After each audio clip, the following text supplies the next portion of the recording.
Hello and welcome to Hunter the Vigil Summons, here on Dork Tales. I'm your storyteller, Kelle. I use he and him, and I am incredibly excited to be starting this new mini-series here on Dork Tales. We're going to be getting into game in just a minute, but before we do, let's go ahead and say hello to the fantastic cast to my left, and get to know the characters that will be inhabiting this dark and dangerous world that we're going to be playing in. Let's go ahead and start immediately to my left with Robin. Hey Robin, how's it going? Good. I'm doing fantastic. Hello everyone. I'm Rob. I use she, her pronouns, and today I am playing Lillian Underhill, a lawyer who is also a member of the Lucifuge. Nice. All right, over to Kelle.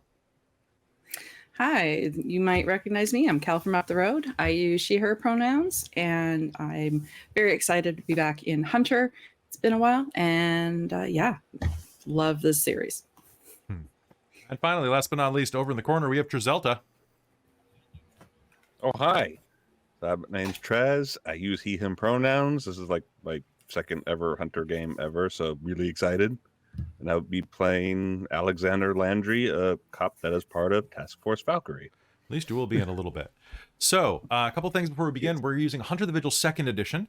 Okay, so this is the first time that we've actually ran through Hunter 2nd Edition, meaning that there may be a couple of rule snafus, some changes. I've played Hunter 1st Edition quite a bit, and we have updated some things from 1st Edition that didn't make it to 2nd Edition, particularly some powers, abilities, endowments, things like that. So if anything doesn't make sense or we make any mistakes, forgive us, leave a comment, and we'll try to adjust that in the future episode. In the meanwhile, those of you who have not really played much Chronicles of Darkness, because I know some of you are more World of Darkness or D&D players, you were using 10-sided dice for this. You're using a number of dice that are usually 2 traits on your sheet that I will ask of you. You can potentially argue for different ones in certain situations, but say something like, if you're doing a wrestling, that would probably be strength and athletics. Potentially stamina athletics if you're trying to hold out for a really long period of time. You would add your 2 pools together into your combined dice pool, and then you would roll them with any penalties or bonuses that I would grant you. Those penalties and bonuses come in the form of dice. They do not come in the form of target numbers. Your target numbers are always 8, 9, 10. Ones do not take away from your successes, with a single exception. If you have no dice to roll or negative dice to roll, you will roll what is called a chance dice. A chance dice is a single d10. On a 10, you get 1 success. On a 1, you have a dramatic failure, also known as a botch in other systems. A dramatic failure is wonderful, and usually will not kill your character, but will definitely add some humbling to your experience. That said, there are going to be other opportunities for you to have dramatic failures. Chronicles of Darkness works on a system known as beats, where you are basically gaining partial experiences. When you get 5 beats, you have an experience. Experiences are incredibly potent and can be used to raise your character's stats in various ways. Beats can be achieved through a number of means. One, just playing the game. You'll get beats at the end of the game.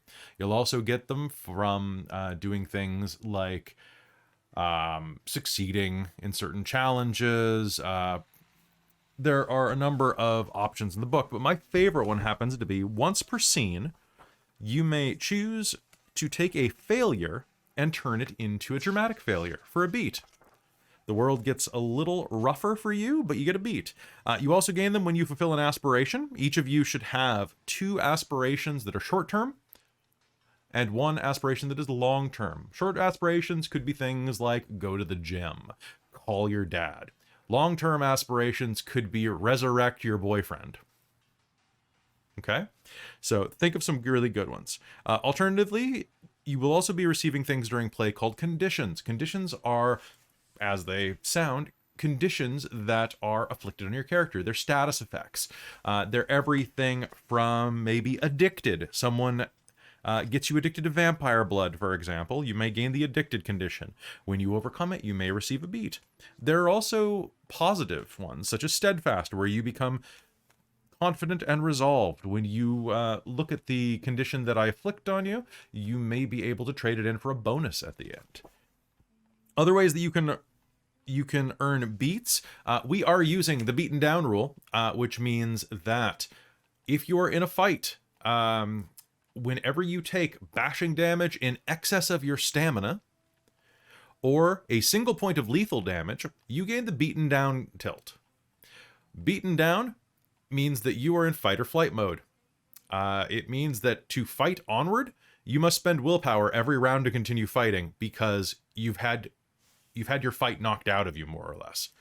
However, if you are beaten down and you surrender during a fight, well, actually, you don't even have to be beaten down for that, but if you surrender during a fight, you take a beat.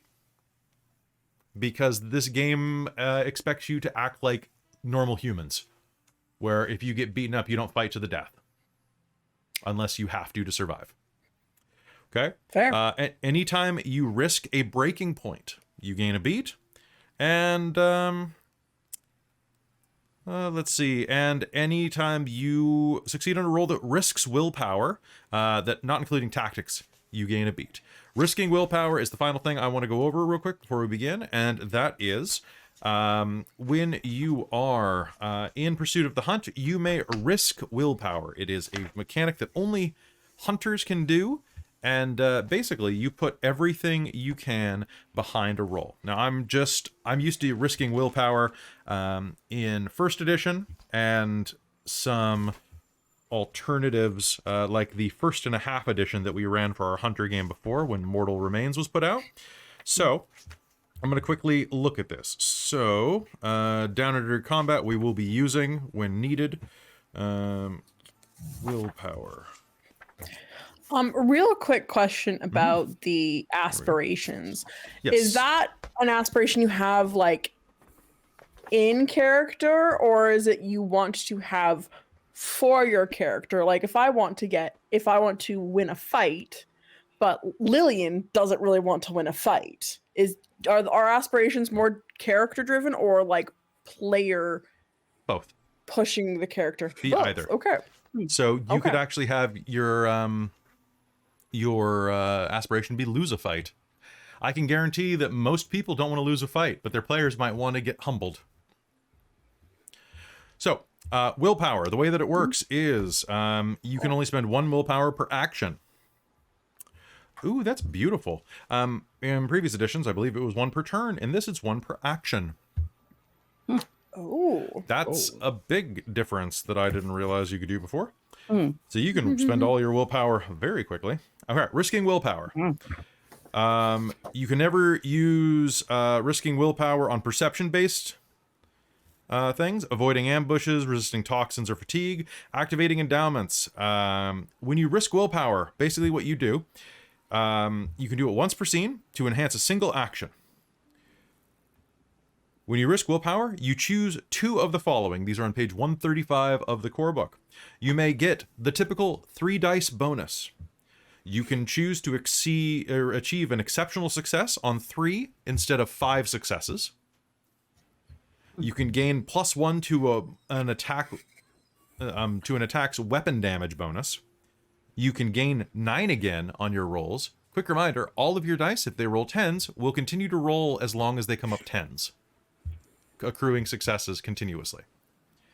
9 again means they accrue on 9s and 10s. 8 again on 8, 9, 10. Oh, Right? Nice. They're pretty great.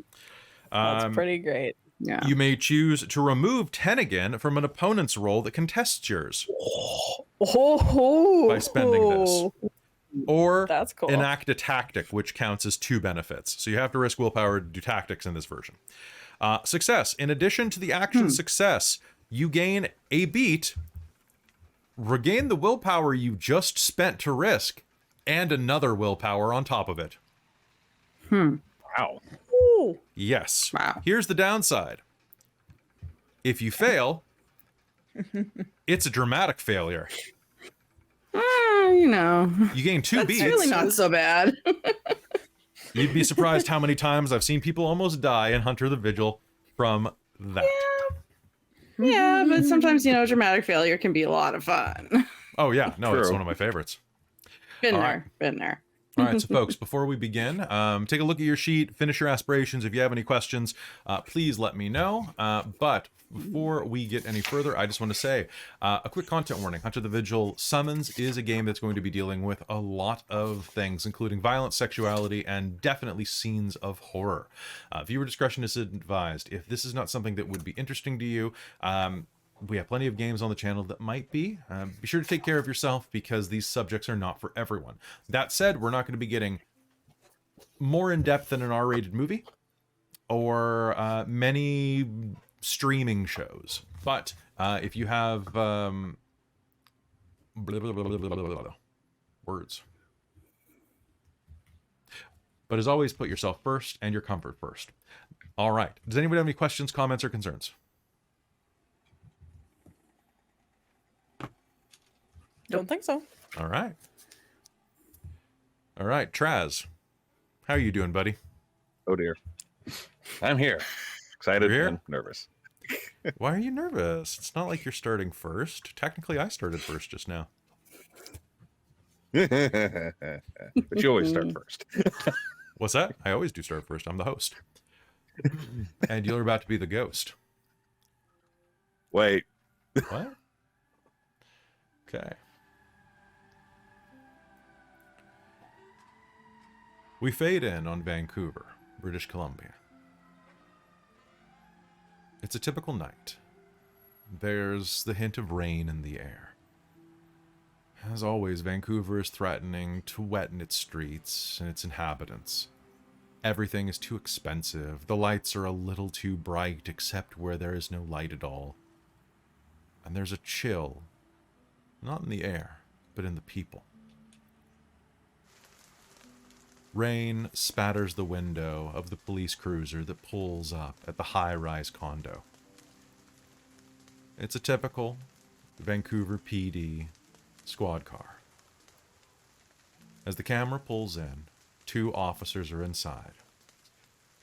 One of them is driving. She's an Asian female, late 20s, early 30s. On her badge, you can see that her name is Cho.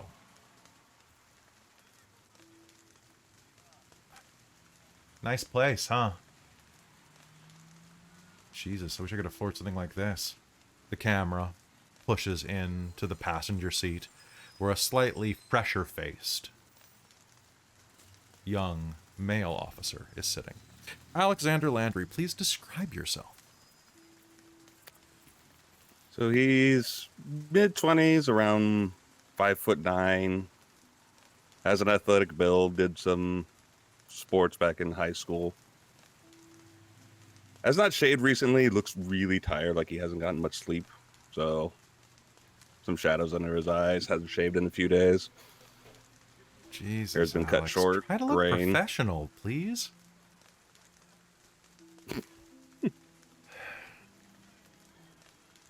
She smiles. It's been a long and- night. You're what? Oh, my sister has been acting out again.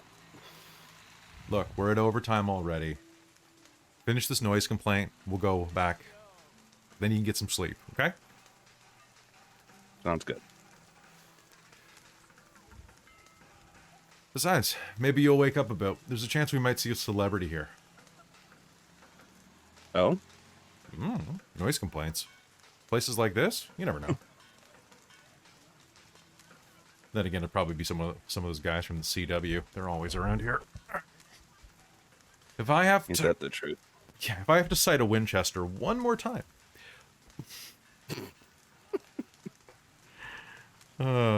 Stupid monster hunting shows, he says, and exits the car. Oh, can you tell dispatch that we're here? Oh. Grab the squad car radio and radio it in. Yep. Yep. Do we have a car? Do we have a number for the vehicle? Yeah, your car number is 616. 616. Cool. This is car 616. We're at the location. 10-4. He'll get up, fix himself up a little bit, and close the door. Okay. All right, so standing there, you find yourself at the base of an immense condo building. It's been made in the past decade, and as such has a sort of a strange architecture to it. It slightly slants to one side, parts of it jut out impossibly over bits of nothingness. It looks expensive, way out of your league. Each one of these condos probably costs $2-3 million. Something that, with your salary as a patrolman, you could probably save up for in 100 years. If I'm lucky. If you're lucky, and inflation stays the same.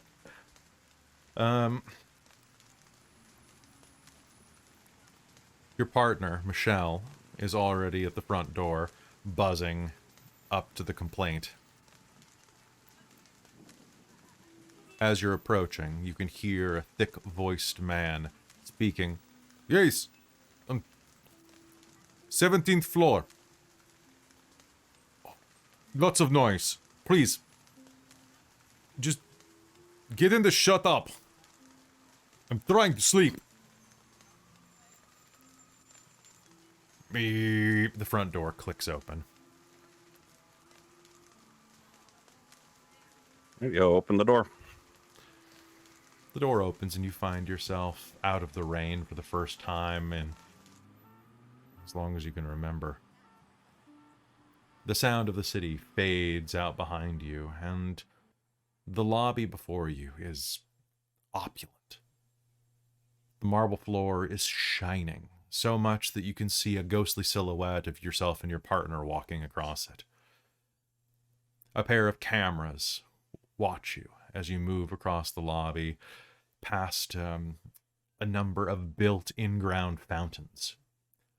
The types that where the panels in the floor are actually replaced by water. There's no barrier. You could wander right in if you were drunk or not paying attention. One of the walls of this lobby itself is an entire waterfall fountain, splaying down into the floor.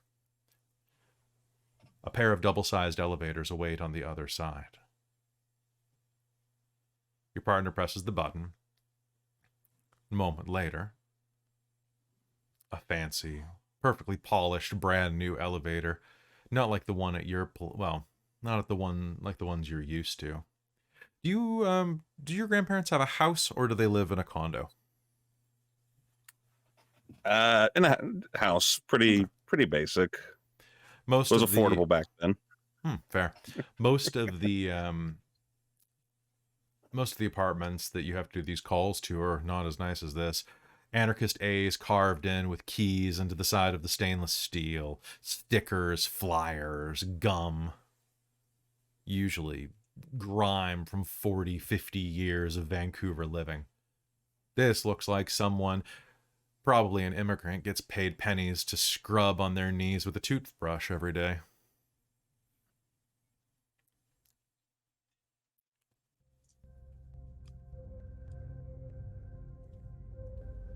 "17th floor. Your ascent is quick. And soon the elevator, ding, is open. For such a large building that takes up almost an entire city block, you're amazed to see that there's maybe a dozen rooms on this floor. Okay, so which one do you think it is? Caller said he was 16. She flips open her pad. 1608? And how the rooms spread out. They kind of fan around in a C shape around the elevator. So basically like two hallways branching off of the main hallway that connects to the elevators.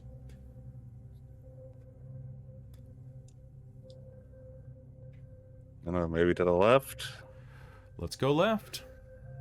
Sure enough, tracking around, one of the external corner facing rooms is 1708.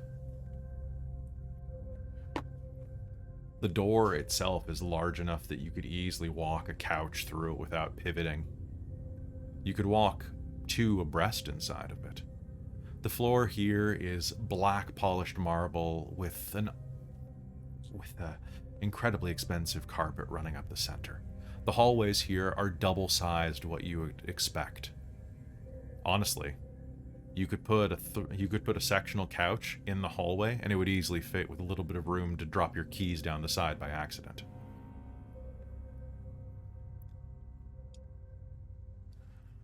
All right. You gonna do the honors, Rook? Sure. Knocks on the door.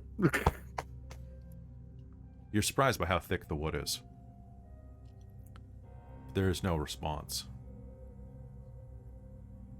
Vancouver PD. Knocks again. Give it some gumption, she says. Do you want to make me the first roll of the game? I'd love if you could do me strength and intimidation. Okay. Alternatively, you could give me wits and larceny or something like that.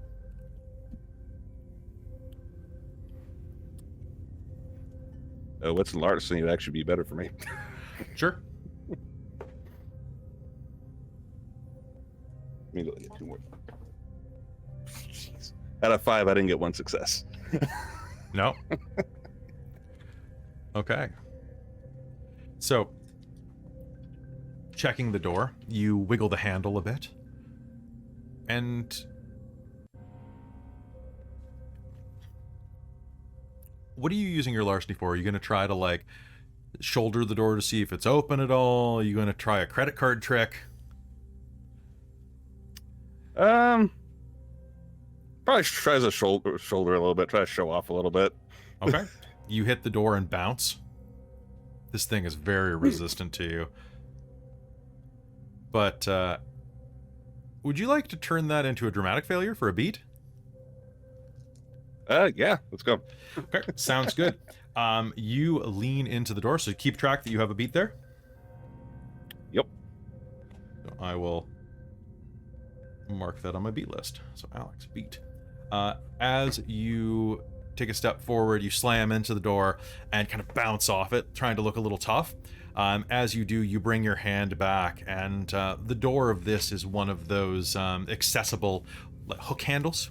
You know, not a doorknob itself, but like a C shape or an L shape. And as you put your hand down, it clicks open and deposits you onto the floor of the room, the entryway, dropping you right on your face. Oh. Are you okay? Oh Jesus, are you okay? I'm fine. And that's when you notice your face is covered in blood.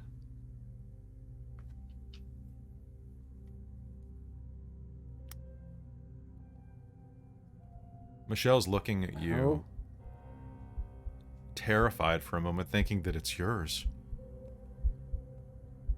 But you're lying in a pool of at least a pint of blood.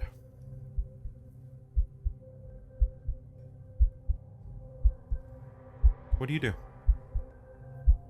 Tries to get up without slipping. Okay. It takes you a minute to find your footing, putting your hand directly down into the center of the pool and then onto the immaculate white floor. The condo is immense. The entryway is this little L-shaped number with a tremendous shoe rack built into an alcove opposite the door, and then it spreads into the main apartment, which looks to be a 2-floor affair with a winding wrought iron black staircase in the middle of it. Everything inside is white. Can you do me a favor and make me a perception roll, which is composure and wits? Sure can.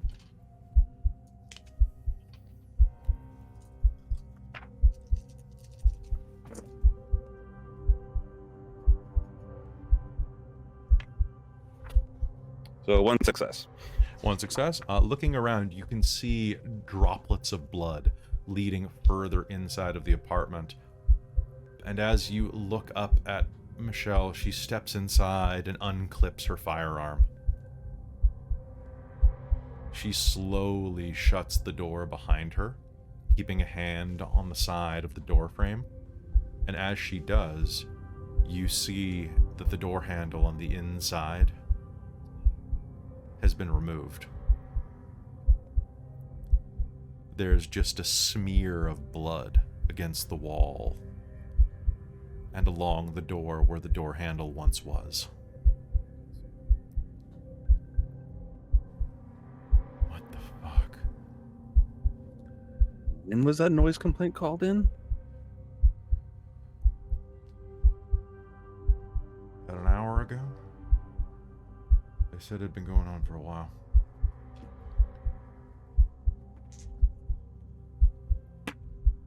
And Alex is going to pull out his firearm. Oh, fuck. What? She gestures with the barrel of her gun at the door frame. Or, pardon me, at the door itself. And there you can see that there are these bloody lines on the door where someone scrabbled into the door. Embedded in the thick wood are 2 long fingernails. What in the...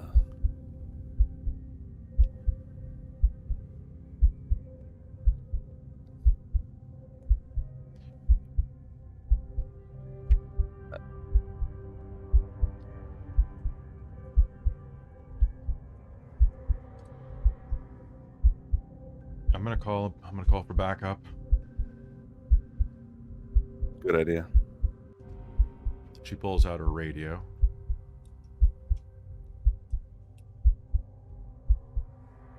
Tries to call it in, but there's only static. Fuck. Okay, I'm gonna try my cell. Hold on.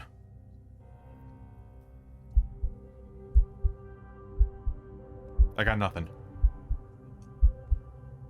Not even a cell signal? No, it's fucking concreted. You'd think it would work, right?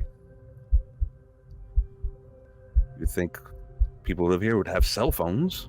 You think so?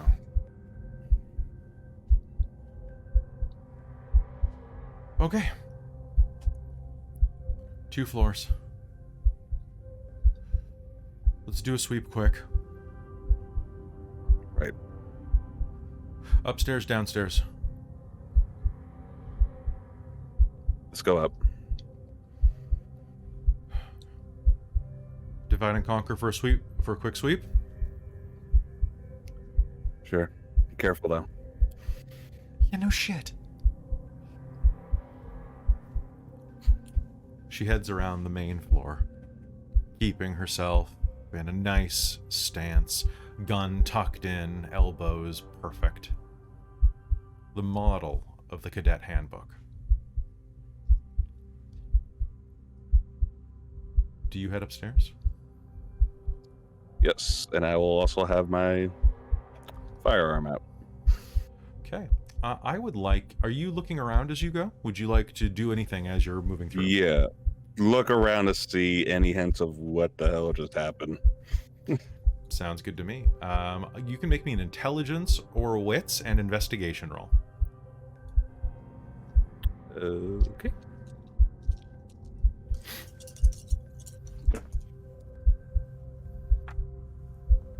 Not rolled higher than 6, so no successes. Oh, wow. Okay. So looking around the room, you are going to be seeing that there is blood everywhere. It's coating the walls. It's drawn in strange symbols.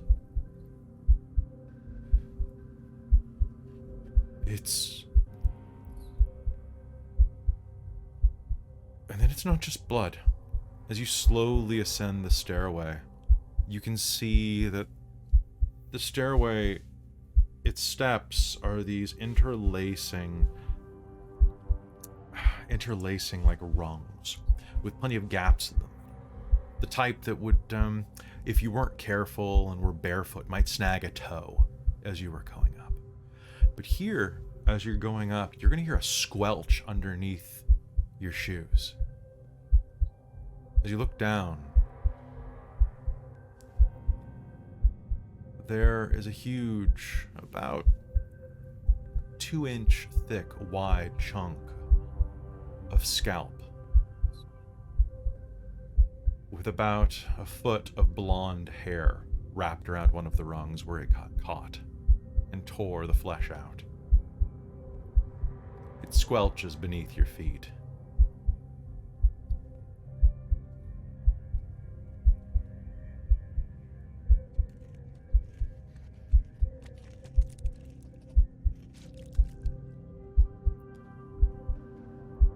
Do you continue up?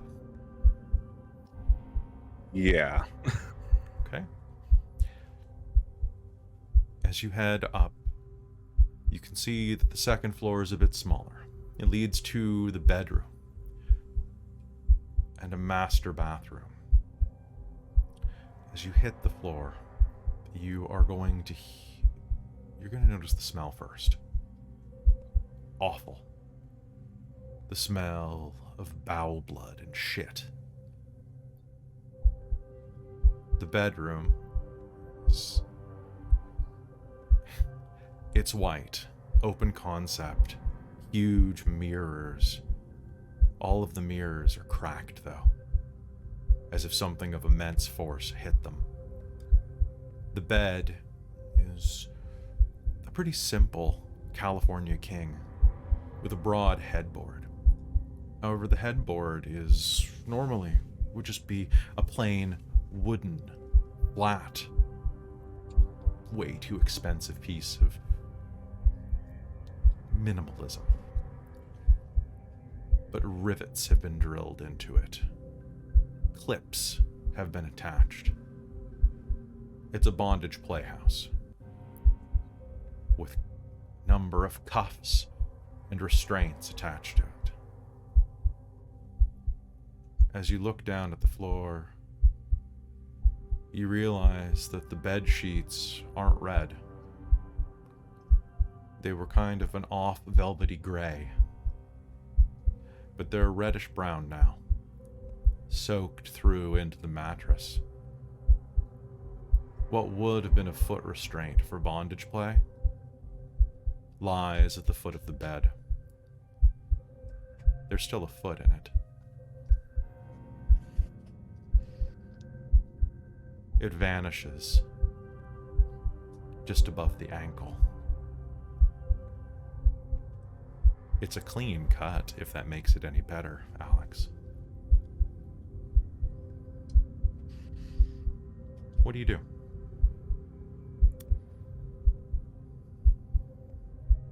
Keep looking around to see what else is up here and try not to vomit. I need you to do me a favor. Given your backstory, I would like you to make me your first breaking point roll. Sweet. So your breaking point is going to be you have been faced with something that is quite emotionally, psychologically damaging. So I'm going to say that this is going to be on.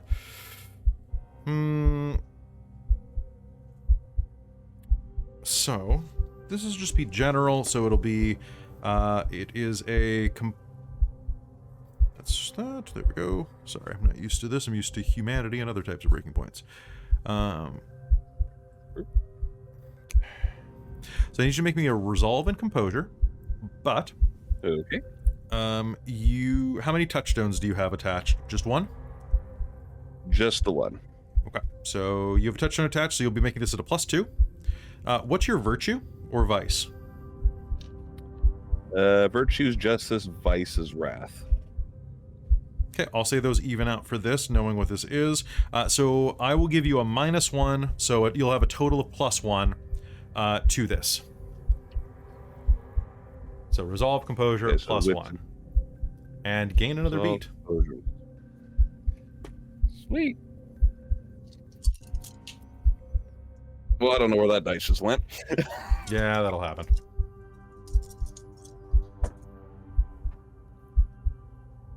You said ones don't subtract, right? Ones do not subtract.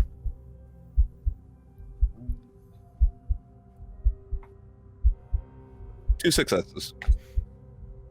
Nice. All right, 2 successes. You are going to be fine. You gain the beat, but nothing else. And as you're standing there's a wide closet with these doors on it that have been shattered, like the mirrored doors. But there's a huge set of double doors that are slightly cracked open. And as you regain your composure, flashbacks of your family going through your mind, you'll start to hear music echoing from between those 2 doors, leading into what you imagine is the master suite.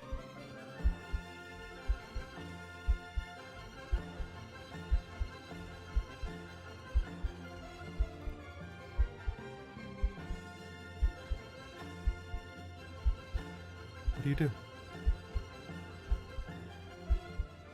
Slowly go towards where the music's coming from, but try not to make my presence known. Make me a dex and stealth roll at a +1. Stealth plus 1. Okay.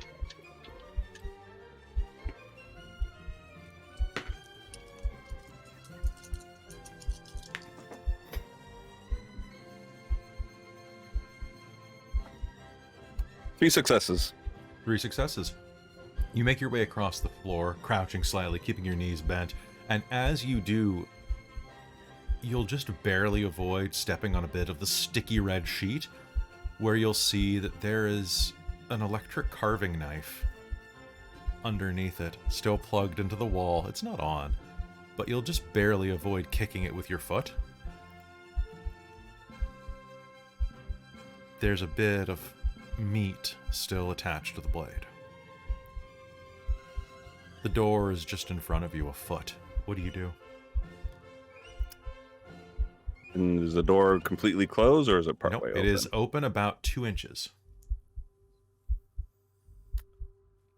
I'll see if I can get a peek with how open it is, and if not, I'll slowly open it more.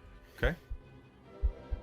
You see a very large bathroom, and as you push the door open, it is an immense bathroom, about 20 by 20, 2 toilets, one, well, you recognize one as a bidet, a counter that stretches across the room, and the most opulent bathtub.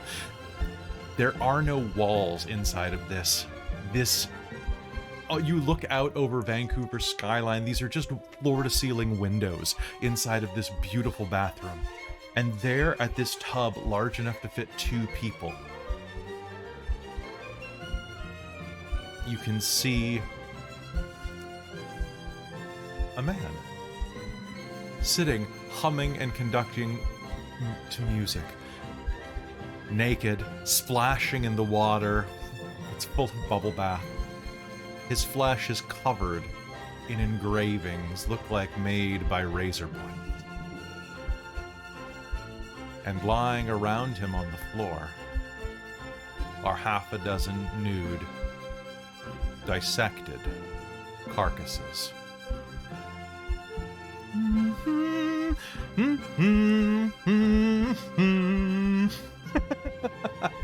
Hi!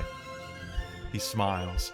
He's an attractive white man in his late 30s, early 40s. Starting to lose a little bit of the hair, forming a widow's peak, but a strong jaw and face. There's an iPhone that's plugged into a speaker system just within reach, looping the same Edgemont overture.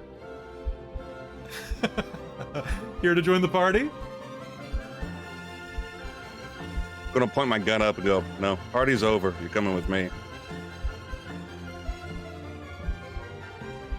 What's wrong, officer? What seems to be the problem?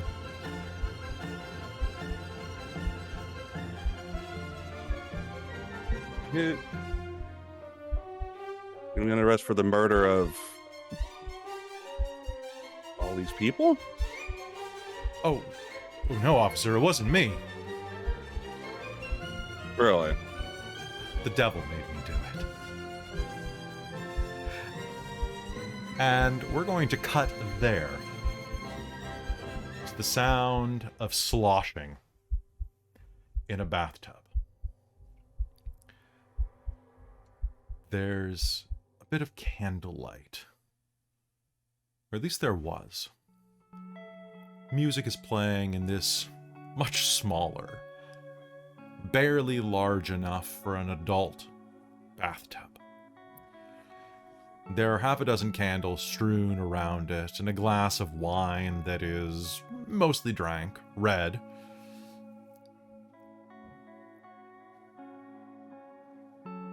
It's been a rough day.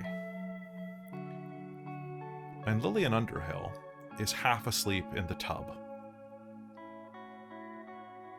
Strewn about the floor of her bathroom are a number of... Well, there's an iPad resting on the floor with a job hunt website for legal work. I'd say there were one ad strewn about, but this is 2023. Yeah, you just see the camera comes in and just sees like many tabs of like Indeed and Workopolis and lawjob.com. Yeah, exactly. Okay. Lillian, you are tastefully covered with bubble bath. Yep. And snoozing. In the door to your bathroom is your pet pit bull, Persephone, sleeping on the rug. Describe yourself and your condo. So, Lillian Underhill is, she's in, she's a early 30s. She has this gorgeous dyed purple hair, nice dark kind of plum shades to it that she gets upkept regularly, even though probably shouldn't have at the current situation that she's in, but it's one of those luxuries that she has. She is 5'7". She has a very athletic body. She goes running and hiking and skiing and looks it. She goes to the gym and she's very fit, but also she was gifted by her parents with a nice hourglass figure, and she's just has nails that are fake, but like not outrageously long, but they're obviously, you can tell that she has acrylic, or no, she has gel fake nails that are usually done in either a plum shade to match her hair, because she always likes to kind of have that nice association when it's a trick that she's learned for trying to persuade the jury that she would speak to, is kind of being able to draw like attention from the where she's pointing to her face. It always comes back to her face, because she always puts on that trusting, like Do you have striking looks? trusting face. I do. Okay. I have 2 dots of it. Okay, good. Nice. So she's a hottie. Yeah, she a hottie. You know, I'm trying to say it tastefully, but yeah, she a hottie. She's a hottie. Okay. She's a hottie. I'm tastefully covered in bubble bath in the bath. I'm a hottie though. Lillian's been unemployed for a few weeks now, and the strain is starting to work its way into her. Your phone is lying away from your iPad a few feet, face down. And as you kind of lazily sip a glass of wine, you're going to make me a wits and composure roll. Okay.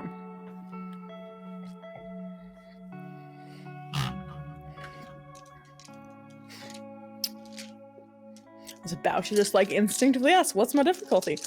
But it's set. It's set. And that's not a single success. Okay.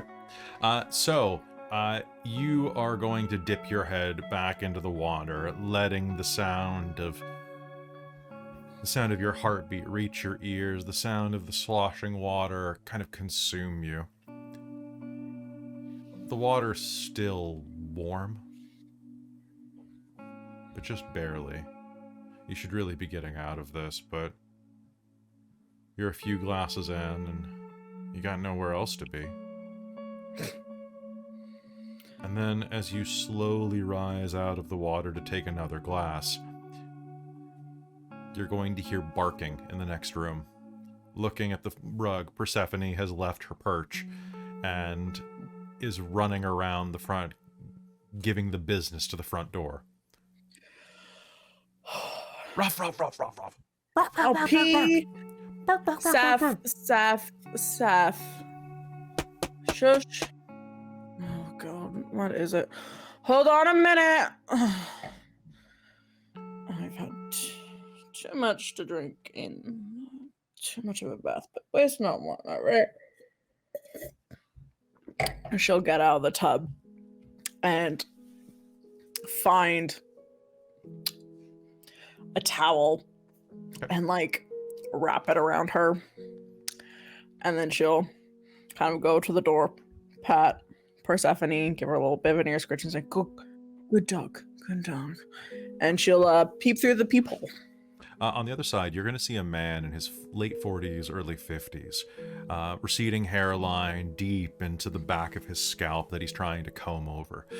Greasy is the word I would say if he wasn't. Make me a wits plus, let's say wits plus. You can use empathy or socialize, and do it at a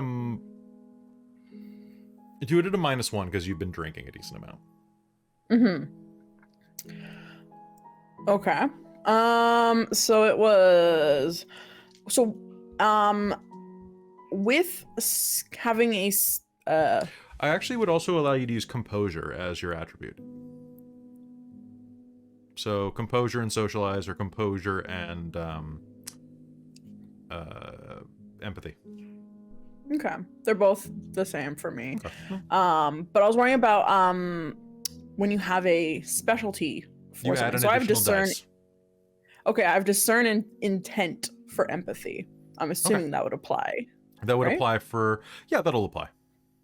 Okay, so it's a -1, and then That'll that even it back out. on, so it's just All right, let's do it. Oh, that was 2 6. Oh, 10s explode automatically. Okay. So that was 2. All right, and that's a 6. All right, so 2 successes. 2 successes. Looking through, you would think that he looks like a used car salesman, except for the fact that he's wearing a $2,000 suit.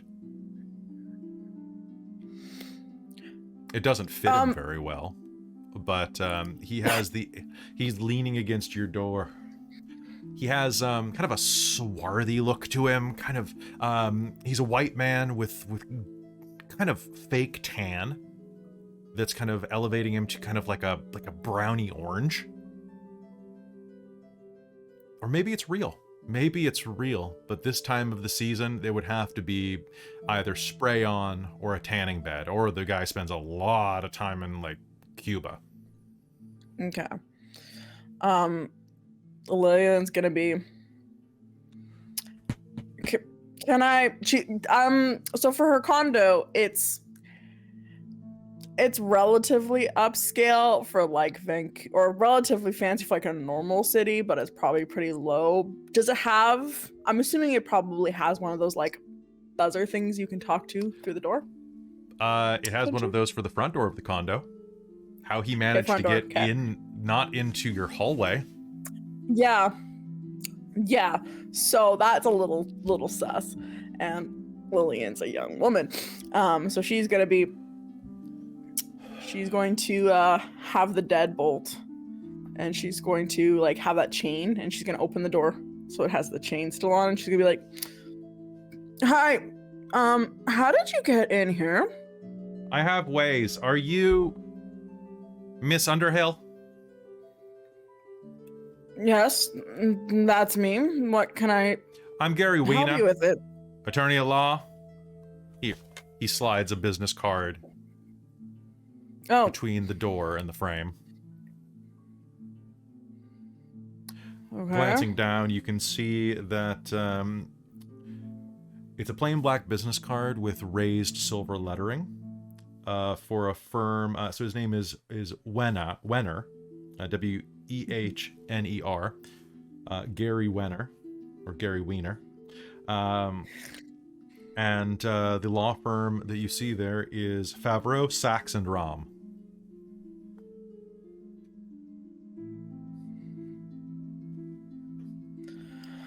Yeah, just, You weren't answering your phone, so I thought a personal visit would be in order. I didn't realize I'd catch you in a compromised position. Are you alone right now? Don't answer I that. have a pit bull. Oh, I love dogs. They love me. You'll hear from the other side of the door. Can you put on something if you have a minute? Yeah. I know Yeah. Yeah, give me... you're not being served. Okay. That's good. Give me, like, a minute to go put on something decent, and I'll be back. And she'll shut the door, because she's not letting a man in her apartment until she gets dressed. Sounds good. And she'll go to her room really quickly, and she will, like, really fast try and towel dry herself, and then she will, she's gonna put on, what's the easiest thing to put on? She's gonna put on a dress, because that's really simple to put on. Okay. She's not, no bra, because she's trying to do this in a hurry, so she's just gonna put on a dress that's, like, fairly loose and comfortable, but still looking, like, slightly professional, and then she will, like, try and towel dry her hair a little bit, and then quickly look in the mirror and just, like, do a quick touch up and just be like, all right, and then she'll go and unlock the door and let him in. Thank you. He pushes through, giving you a smile that's just perfectly Alan Rickman-esque. Sorry, you... What time is it? It is 3:32 a.m. Okay, that's what I thought. The law does not sleep, Miss Underhill, and neither do we. Uh-huh. Yes, you'll have to forgive me for not being necessarily sober and answering my phone call, because I am currently not working. Are you sober enough to have a discussion? Or are you going to be sloppy with me? Nice doggy. That's Persephone, and I am always professional. Excellent. Do you have a table or other place where we can hold conference? Yeah, I have a tiny, like, little breakfast nook just kind of around the corner in the kitchen. Quaint. It's probably... Show me. I will. Would you like anything to drink? Water, pop, sparkling water? Espresso? Yeah, that would actually probably be a good thing. I have... And she'll, like, open the drawer of, like, Nespresso, different styles of... Oh! colors. Odds. Whatever.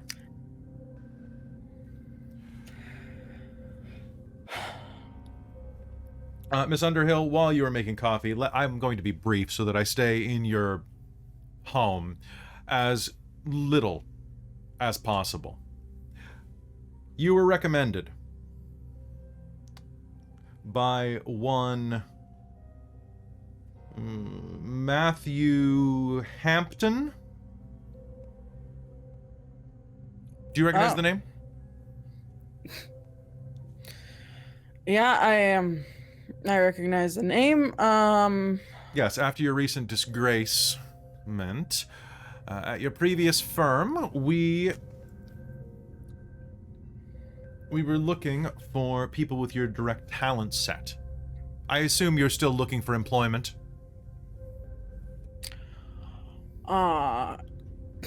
Yeah. Rent's due in a few weeks, and it's been a couple of weeks without a job. So yeah, I'm currently looking. I haven't suddenly won the lottery or anything. So you don't own this.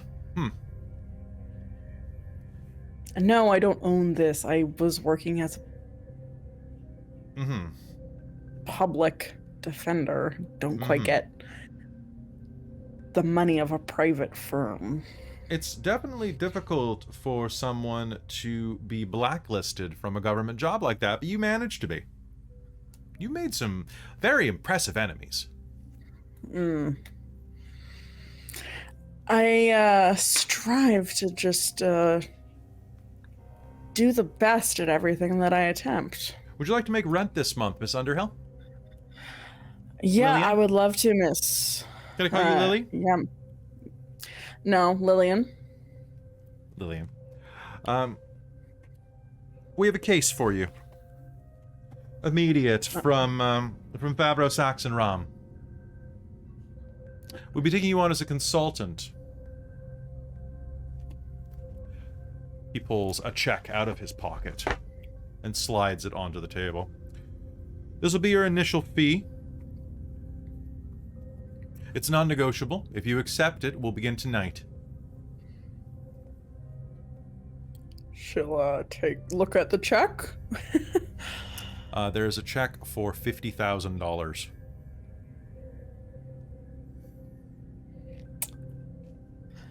Let's get started. Excellent. You are going to need to head down to the 13th precinct. You're going to be representing a client of ours. Well, you're going to be representing a client that we are now taking. One Bryce Lewis Hicks.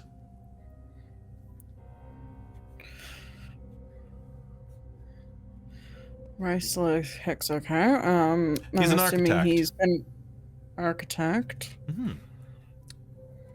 He murdered 13 people.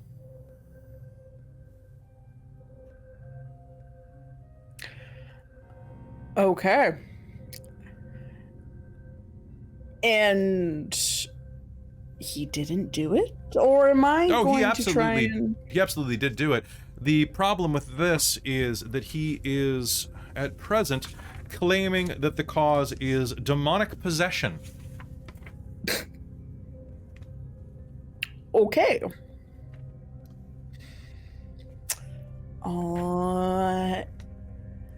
The classic devil made me do it. Yes. Okay.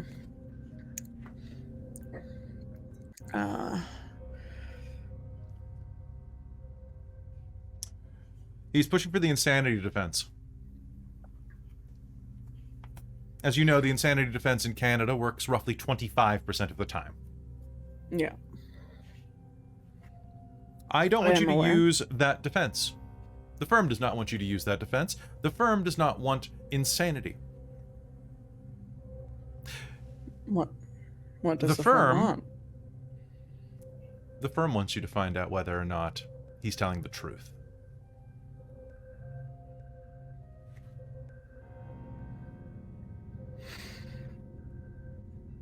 Okay.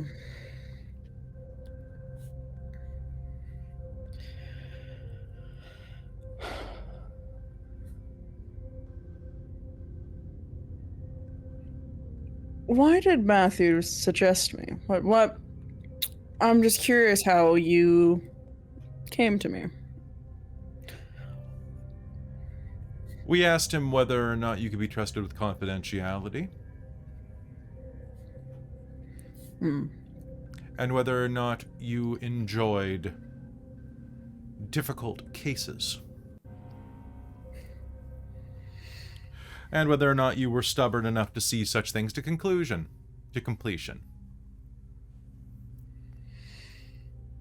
Mr. Wanner. I always finish a case. Wayner. Wayner. Sorry. Click, click. Do I have a click, click? I need a click, click for this guy. Here we go. Yeah. Miss.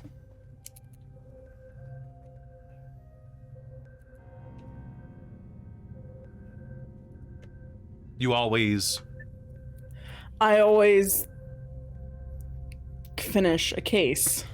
Mm-hmm. He said you were more of a pit bull than your actual pit bull.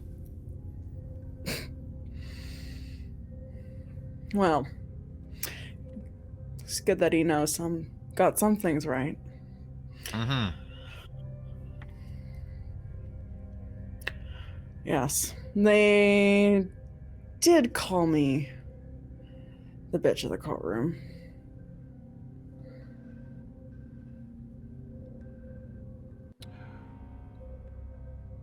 Well, let's hope they keep calling you that. You should probably get down to the station before they actually interrogate him. Yes, I Thank you so much for accepting this commission. Should you do well, we may consider a further arrangement.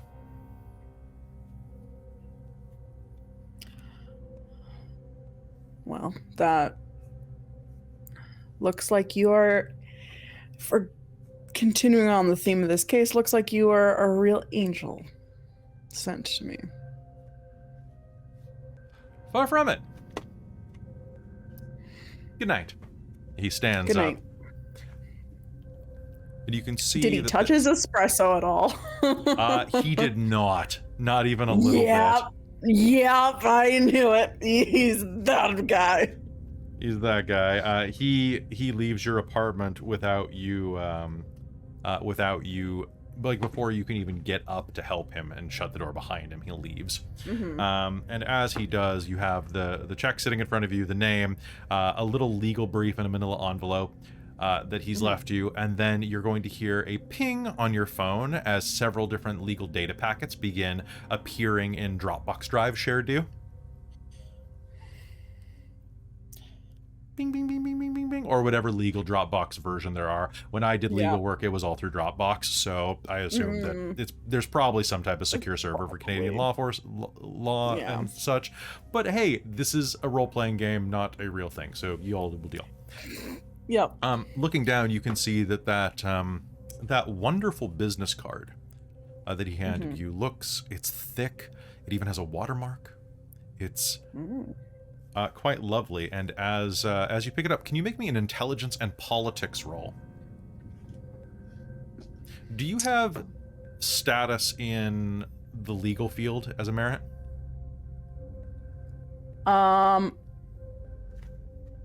Status in the legal field. Did you take status law by chance?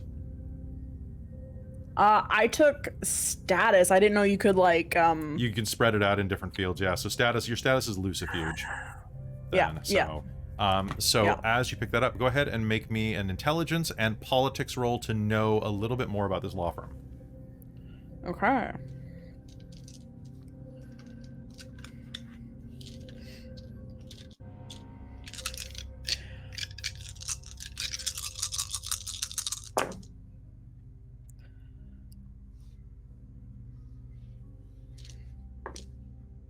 Two successes.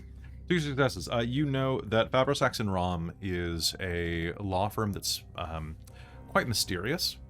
Not much is known about the recruitment procedures, and it seems to be kind of a little bit like a boogeyman. They do a lot of out-of-court settlement. Most law firms do. But they are particularly noteworthy at doing almost like boogeyman-style settlements.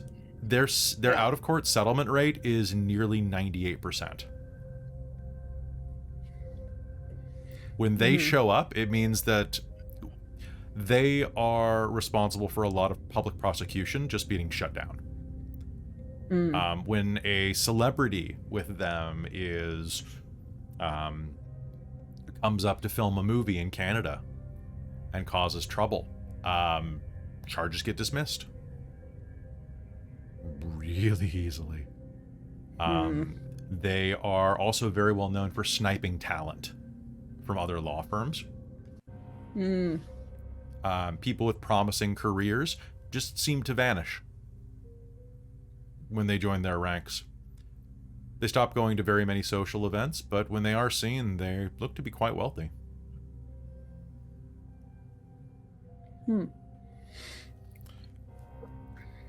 As you are looking over, do you pick up the business card?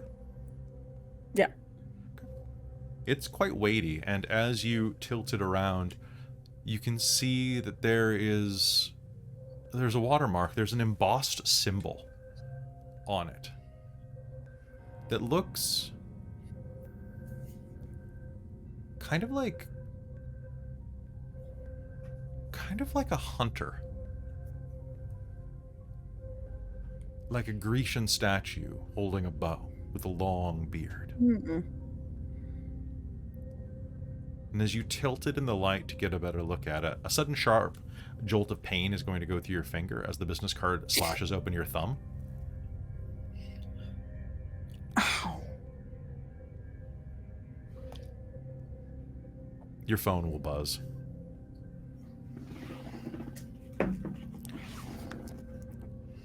More legal briefs and a message from G. Wiener.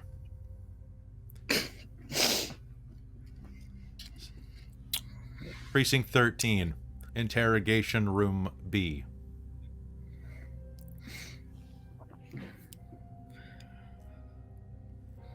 That was too spooky.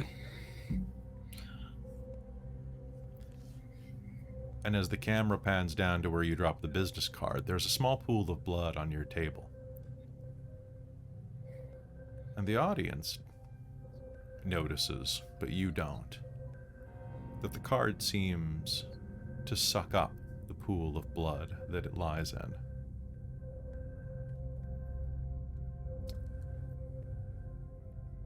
We hear the sound of an airplane taking off, landing, hitting the runway. The sound of a wheel cart pushing through. A customs agent, bleary, looks up at a woman who is walking through with a number of badges and credentials alongside her passport. Elina, please describe yourself. Or is it Elena? It's Elina. Okay. It's Nordic. It's Swedish.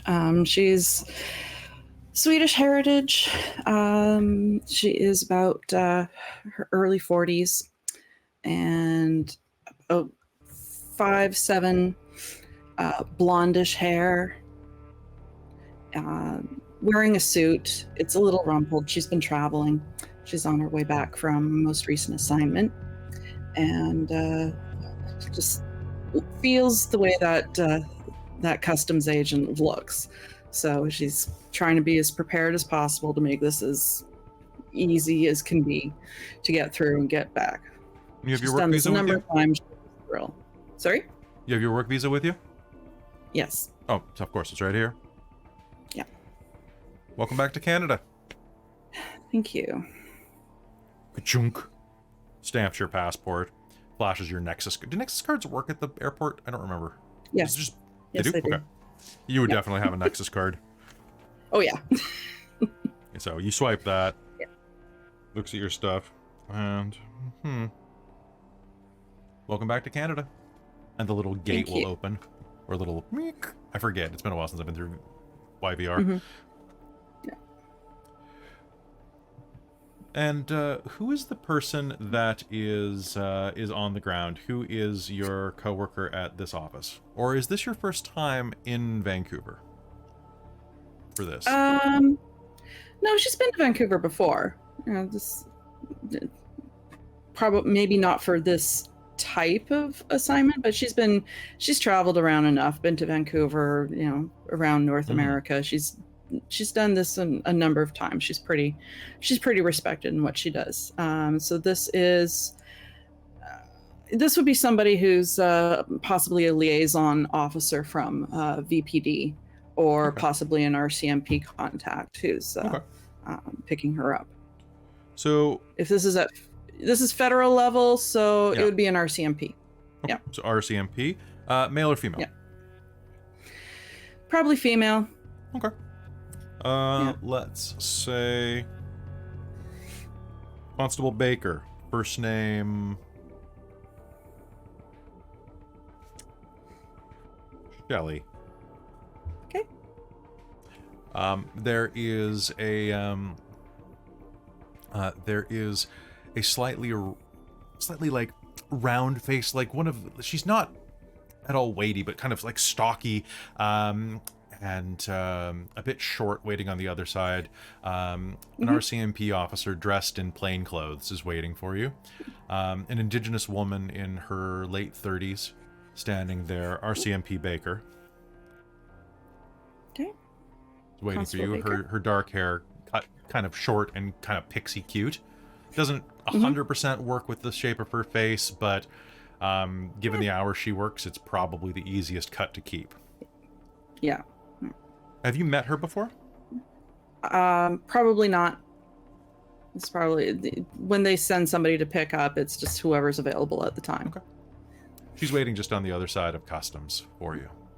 And as soon as you step through, she steps forward and offers a handout. Agent Ekstrom? Yes. Hi. I'm Baker. She'll I'm hold her your hand back contact out. here. Thank you for coming.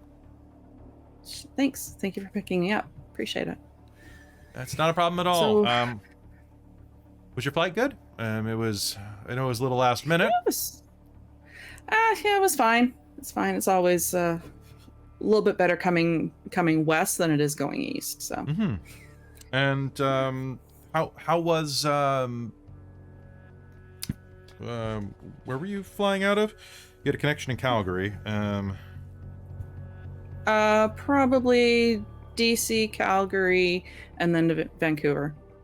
Well, thanks for making it here so quickly. Oh, you're welcome. We should probably get going. I'm parked outside and loading. Okay. Are we going straight to the scene, or where are we heading first? Well, I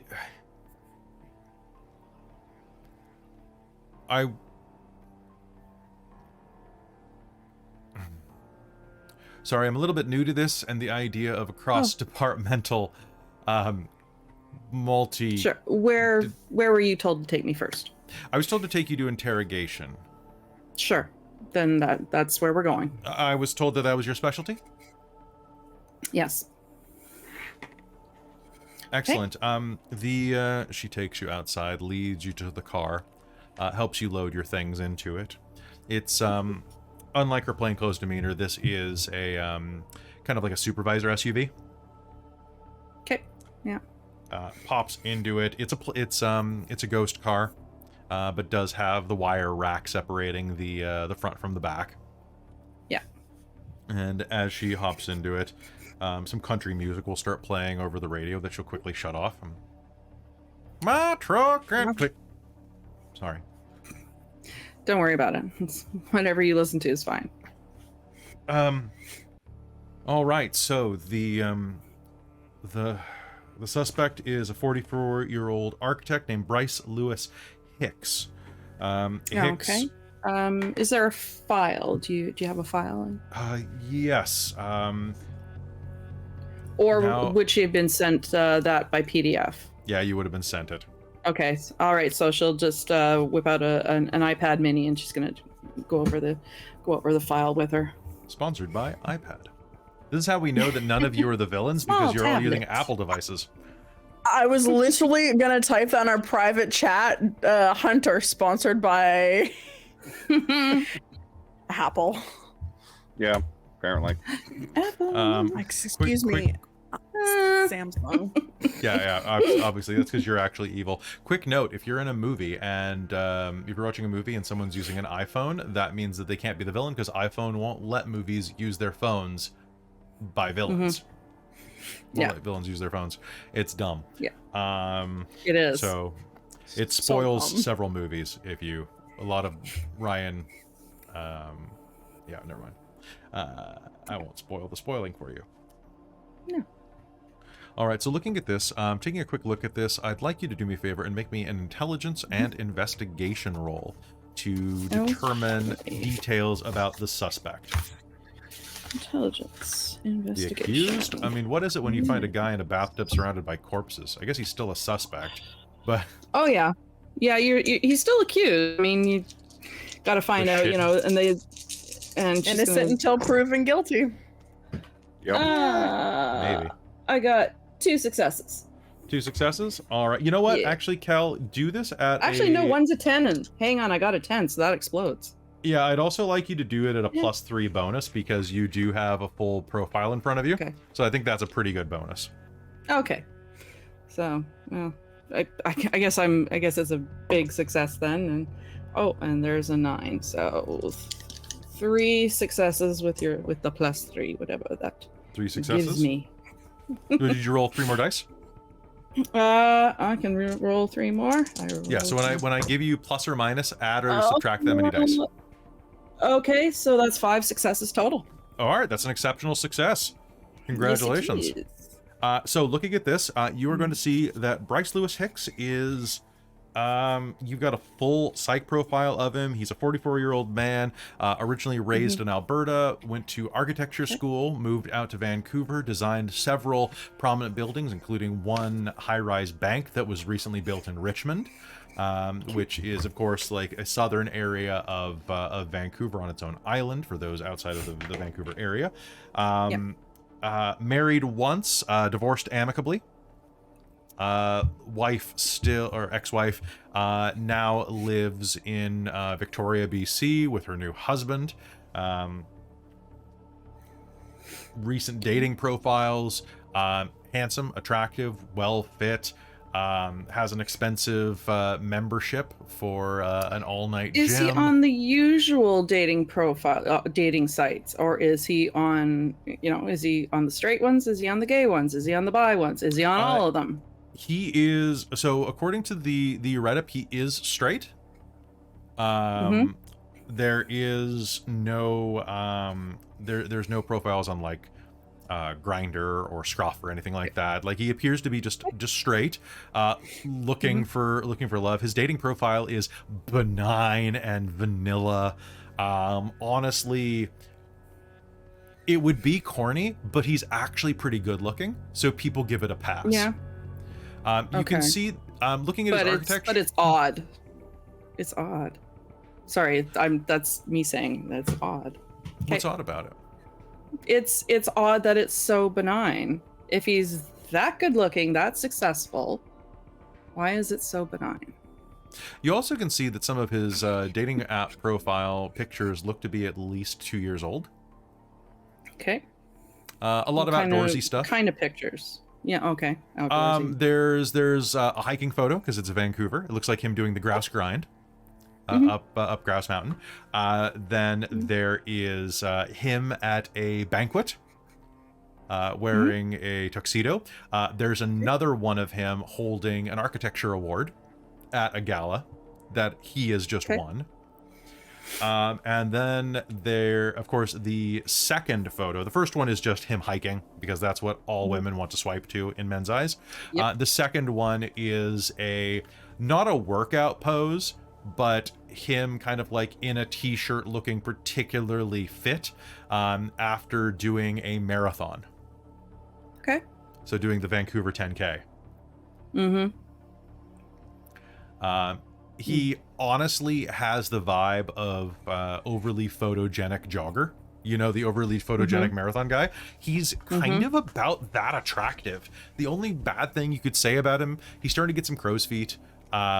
In one of the older photos, he was trying for like a scruffy beard thing that doesn't quite work for him. And he's starting to lose a bit of his hair.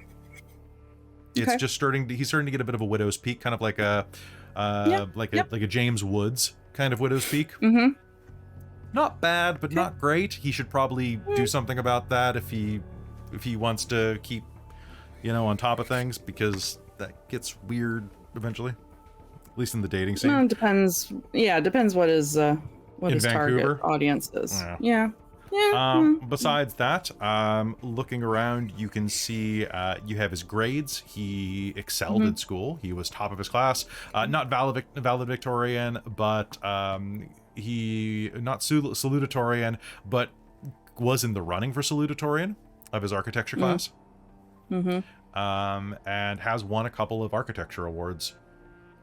Besides that, both of his parents are deceased within the past 5 years. He has a sister that lives in Winnipeg, and has on his social media profiles, he still has an Instagram account that he hasn't really updated in a while, and a Facebook that he doesn't update very regularly, as well as a LinkedIn. You can see that there are photos from her that include him kind of like playing with the kids, like coming to visit occasionally. Oh, so he has kids. Well, she has kids.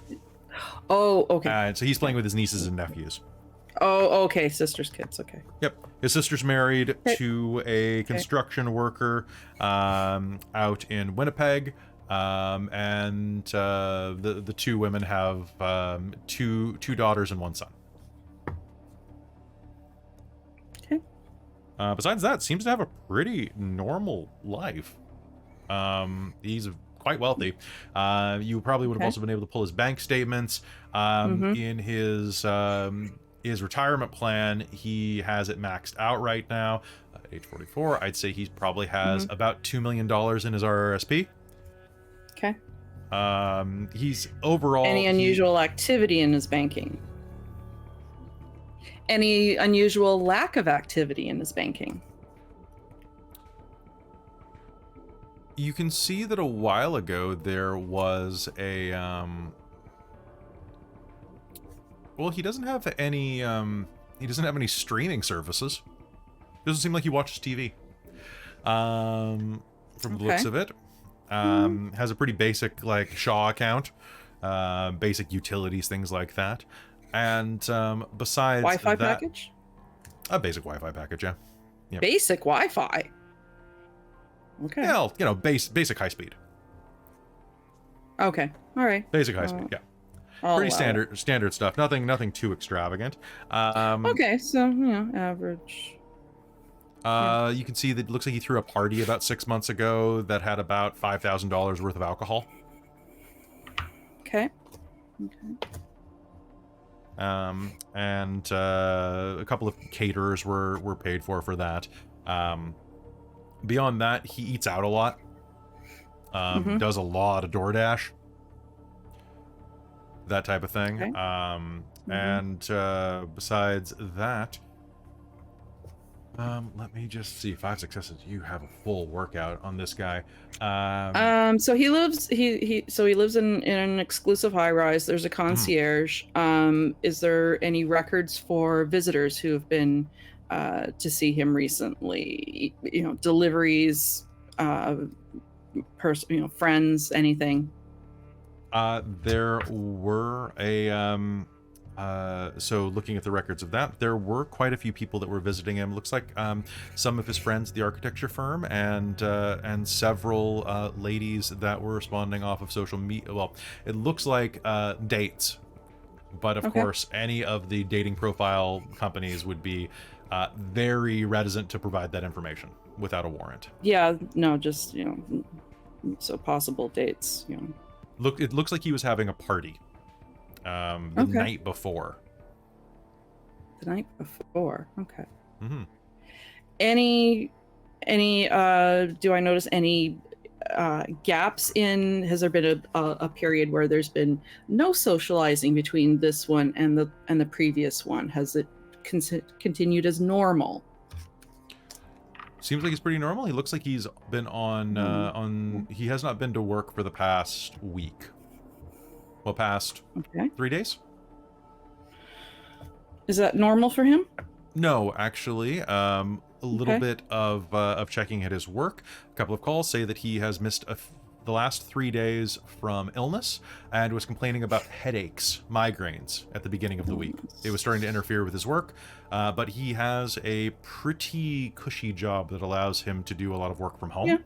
so Okay. he was able to get around it. And he has probably, pers- can just take sick days as he needs them, and it's not a big deal. especially if he's on. Well, because honestly, when you're that level of creative, so long as you meet your deadlines, nobody cares. Yeah. You're already working 24 No, hours a day. Yeah, and he's probably got somebody he can fob off things to in the meantime. Okay. Besides that, you can see that his bank accounts show that he took a decent amount of cash out. A couple of takes about $500 in cash out per week, Okay. just to have on him from the looks of it. Okay. And that's pretty average. It's not terrible. No, so it's it can fluctuate a little bit, but it's not outside plus or minus. He could be using it to buy some drugs. Like that's Yeah. enough to keep. I mean, who knows? But whatever. $500 will keep him. If he doesn't seem to have any prescriptions on his record that would Okay. be useful for work, so he could be using that to buy illicit drugs or Adderall or something like that. But there are easier ways to Nothing get for the that. migraines recently.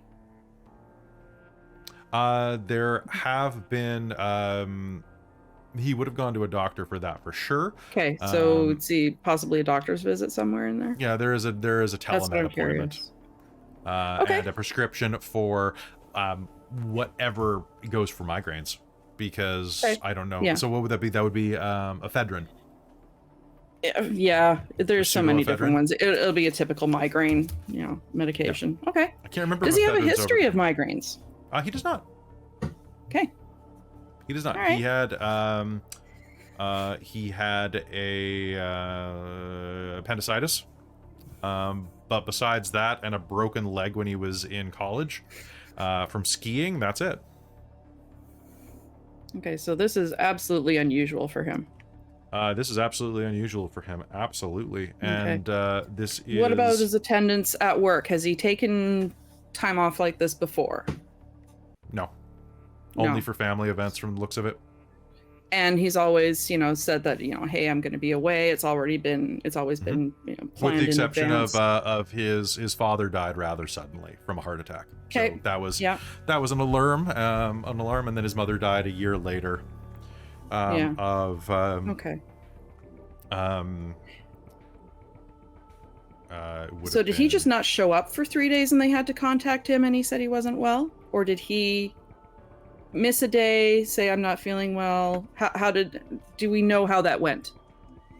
Is it in the record? Does it? I'll if say with it's not, 5 that's fine. successes that he did not show up. Did not show up. They contacted him. He said he was sick. Yep. But there is a telemed, so okay. There so is a he could- telemed. Yeah. His assistant has taken a demerit for not reporting it in. But it Oh, okay. seems like Okay, so it he's been in seems touch like his with the- assistant with the took the heat assistant. for Okay. him. Okay. With 5 successes, I can give you a lot for an exceptional success. I know. I'm being very, very. And I think I'm going to inquisitive cut on you this off one. at this point, though, because that's a lot of Fair info. Fair enough. Because I got to be able to talk to the guy and get something out of him still. Okay. All right. And then the last thing that you're going to down. know is that he is claiming that he is innocent by nature. So he's going of- for an NCR, Yep, not criminally responsible. Okay. because he's By possessed. the way, that only works about between 7 and 9% of the time in Canada. according to my research recently in the 2020s, it is 25% of the time. Interesting. Where'd you get yours? I Google. want your link. The insanity defense is only viable 25% of the time. I also might have inflated it by up to 5% because it's the world of darkness. Okay. All right. I'm just curious to. That was to hear the your, best your stats of my stats. answer. That was the best Yes. Where'd you get answer. that? Google. Google. Google. Meanwhile, I'm looking at Stats Canada Jurastat reports. I forget where I looked it up. It's also where I looked up when we were planning this chronicle, because Robin was going to be a public defender, and I'm like, okay, Yeah. so you need some money. And then I looked up public defender salaries in Canada, and I'm like, you don't need money. Oh God, yeah. They make Crown- 130,000 a Crown year or something Yeah, like they that. make. And that's if you have, that's if you've been doing it for a while. The first year crown prosecutors are like, you're better Actually- off at a firm. Well, but you can live in Vancouver comfortably at an intro salary. Yeah. I'm just going by what it says in the Wikipedia, Okay. and so on. Yeah. So more comfortable than Okay. than the character had resources dots. We'll put it that way. Fair. Okay. So All right. you'll be reading that the entire that. way there as RCMP Baker is going through just general conversation with you that Yeah, you she can are or multitask. are not listening to. No, she can Rain- read and pay attention to that at the same time. Rain can is do that, buffeting so. the car as you drive across the bridge into downtown Vancouver. Soon you will be at the police precinct, the main one down there. I forget which precinct it is, so I'm gonna call it Precinct 13 because that was a book in the original Chronicles of Darkness line. But it is I've actually been to the main VPD department. the main office as have down there. I was there for a conference. Hey, Um, cool. Yeah. Me too. Well, I was there because they've converted the old building into a conference center now. Yes. And they've moved it. So, just to give you a Yeah. quick look, this is probably one of Elina's one of her first trips to Vancouver, so it bears repeating. As you are driving down along East Hastings Street, if I'm not mistaken, toward the police station, you're going to see Correct. that the streets continuously, the closer you get to the police station, go from these luxurious high-rises to these dank mid-level apartment buildings Grittier and and office buildings. grittier. Grittier and grittier, and the streets along the left side of the road become incredibly densely populated with homeless encampments, tents, broken bottles, people shooting up in alleyways because all the needle exchanges have been closed recently. It's... I cannot, to an outsider who is not used to Vancouver, explain how densely populated that area of town is whenever I have been down there in person. It is like a music festival. Yeah. Like, we're talking hundreds of tents in It's places. bad. And the reason being, of course, that Vancouver Especially is a very once you get to Pigeon Park. Vancouver is a very temperate environment, so people can survive on the street year-round if it doesn't snow. And it usually it didn't used to snow all the time around here. But it is a very rough area.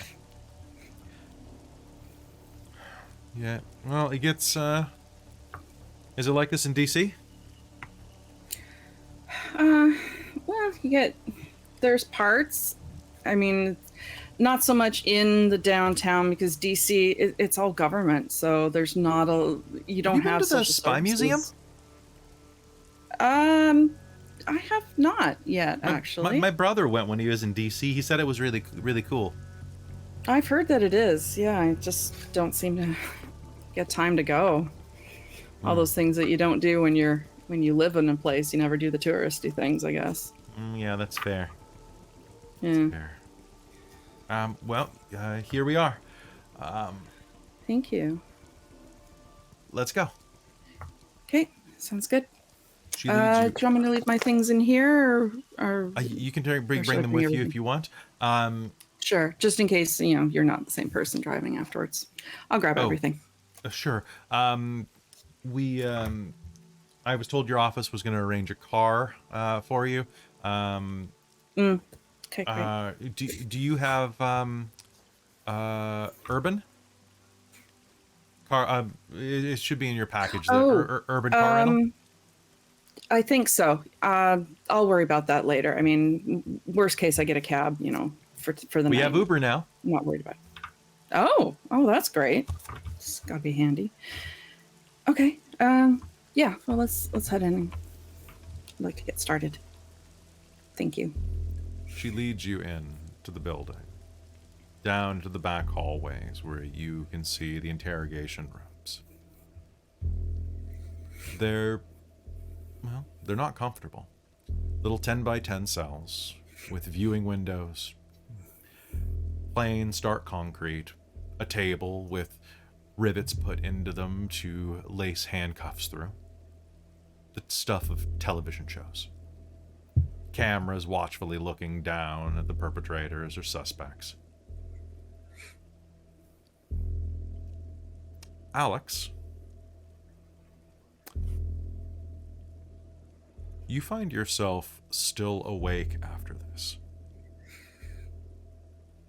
You're in the hallway right now when you see Elina Ekstrom approach, wearing something that might catch your eye.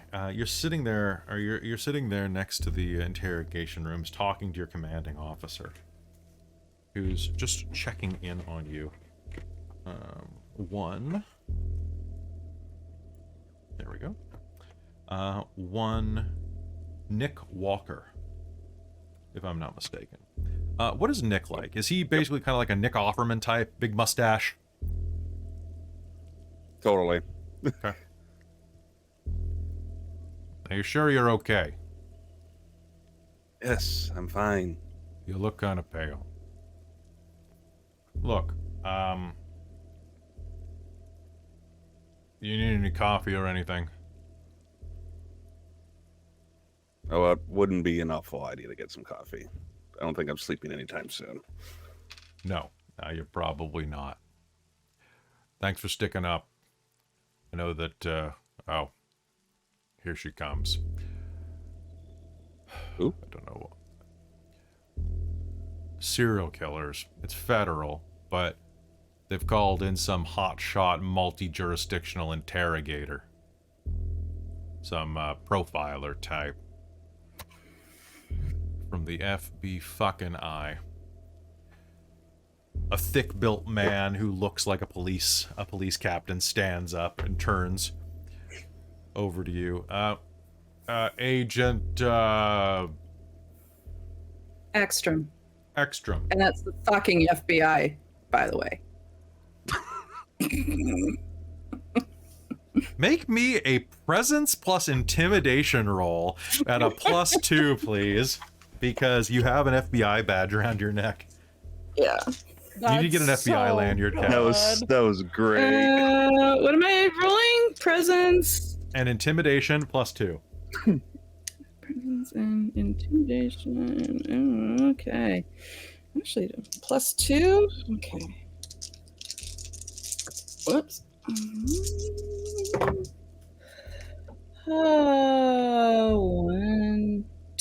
Two successes. 2 successes. That's fair. Okay. He'll. Yeah. No. All good. No. This is. All good. No worries. This is Officer Landry. He's one of the two who apprehended the suspect. He can fill you in on any of the details. Okay, great. Have you spoken to anybody yet about it and kind of debriefing? No, not yet. Okay. Then after I've met with and spoken with our accused, then I'd like to speak with you afterwards, if you don't mind. Of course. Great, thanks. Now, when you found him, when you brought him in, what was the just quick first impression? What was it like in the suite, in this apartment? Covered in blood. Random body parts everywhere. And he was humming in this bathtub to classical music. With Okay. several bodies around. Several. Okay. All right. Okay, thanks. I just get in there and get started. Thank you. Alex, if you don't mind, you can go ahead and watch through the interrogation one way. 2-way. Is it a Yes, 2-way sir. or a 1-way mirror? It's a 2-way mirror, right? Because there's a 1-way. Because you look, I forget what the name, like out of character. It's a 2-way mirror or a 1-way mirror when you can look through it. 2-way mirror. Why doesn't Two-way. make any sense to me? It should be a 1-way mirror. No, it doesn't make any sense. No, I agree. It doesn't make sense because you can't see. Doesn't make one sense, side. but that's what it is. Okay. All right. Good to know. Yeah. Okay. You can. I think you can 2 go- ways because you can look through the mirror and you can also look like on the other side, like Look at at the the- mirror. that's But otherwise, it's a Yeah. one-way mirror because a 2-way mirror doesn't make sense either way. A one-way Yeah. mirror is just a mirror. Yeah. I Then that's disagree. what it's supposed to look like as a me. I don't know. There, Yeah, I don't Yeah. know. I don't Mhm. fucking know. I hate it. All right, back into character. So you can go ahead and watch through the. You can watch through the two-way. Yes, sir. I'm gonna go check in on your partner. Okay. Kelle. Does Elina Okay. head in? Yes. She's gonna. Well, how long has it been? How long has he been here? Has anybody been? After looking? medical took care of him, he has been in interrogation for 2 hours now. It took about 3 hours for medical to clear him because of all of the lacerations on his skin. Okay. Self-inflicted from the She's looks of it. gonna. All right. She wants to have a peek at the cameras and see just kind of what he's doing. See what his demeanor is. And... So as you head into the camera room, there is another constable there, a plainclothes officer who's rubbing his eyes. He's a Sikh man in his mid-30s, long beard, hair up in a stark kind of police blue turban, and looks over. Evening. Evening. He hasn't So done how's more than our- blink in 2 hours. He just keeps staring at the goddamn. He keeps staring at the camera, and sure enough, he's just looking directly up into the camera. Is he sitting there and looking up? He's just sitting there and looking up. How is he seated? Just kind of like. Oh, okay. Interesting.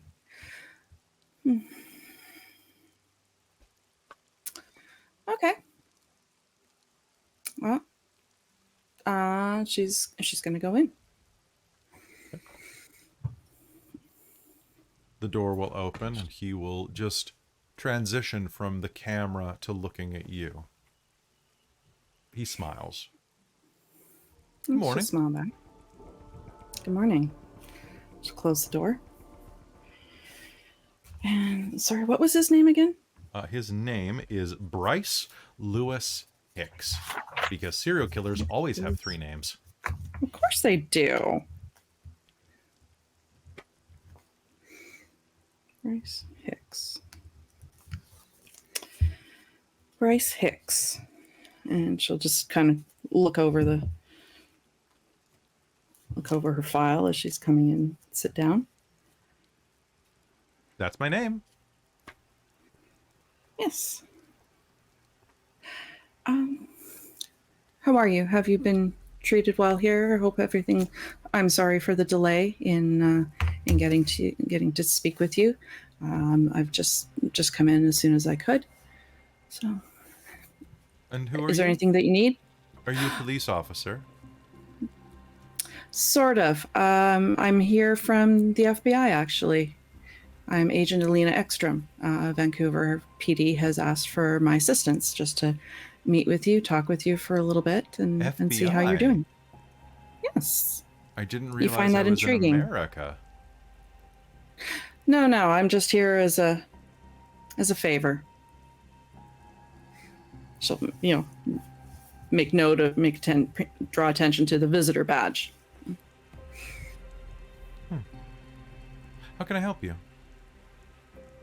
Well, first I wanted to just see, is there anything that you need? Any water, coffee? Are you hungry at all? I know you've been here for some time yet. No, I ate before I was brought in. Some water would be good, though. Water? Okay, sure. And she's gonna just step up and walk to the door and ask you, bottled water, a cup, and what would you prefer? Bottled, preferably. Bottle?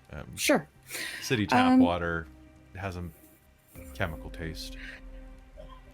If I remember correctly, yes, I know what you mean. So she's gonna open the door. No Dasani, please. Sorry. Oh, I'm not sure what they have, but I'll check. So she'll just pop out the door and it's like, "Hi, can we get a couple bottles of water in? Is it Dasani?" Alex, you are standing directly outside the door at this point, and Elina is saying it to you. And as the door opens, you look inside and you see him look directly at you. Can I get a perception roll, a composure and wits roll from you, Alex? Just from you, because Elina is looking away. So composure and wit. Composure and wits.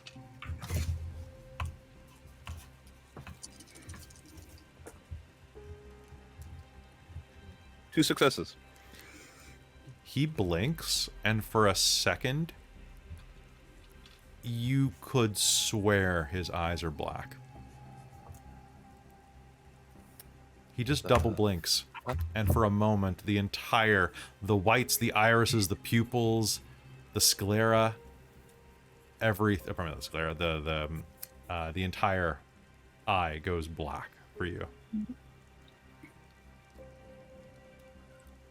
I'm just seeing that, right? I'm just tired. You okay?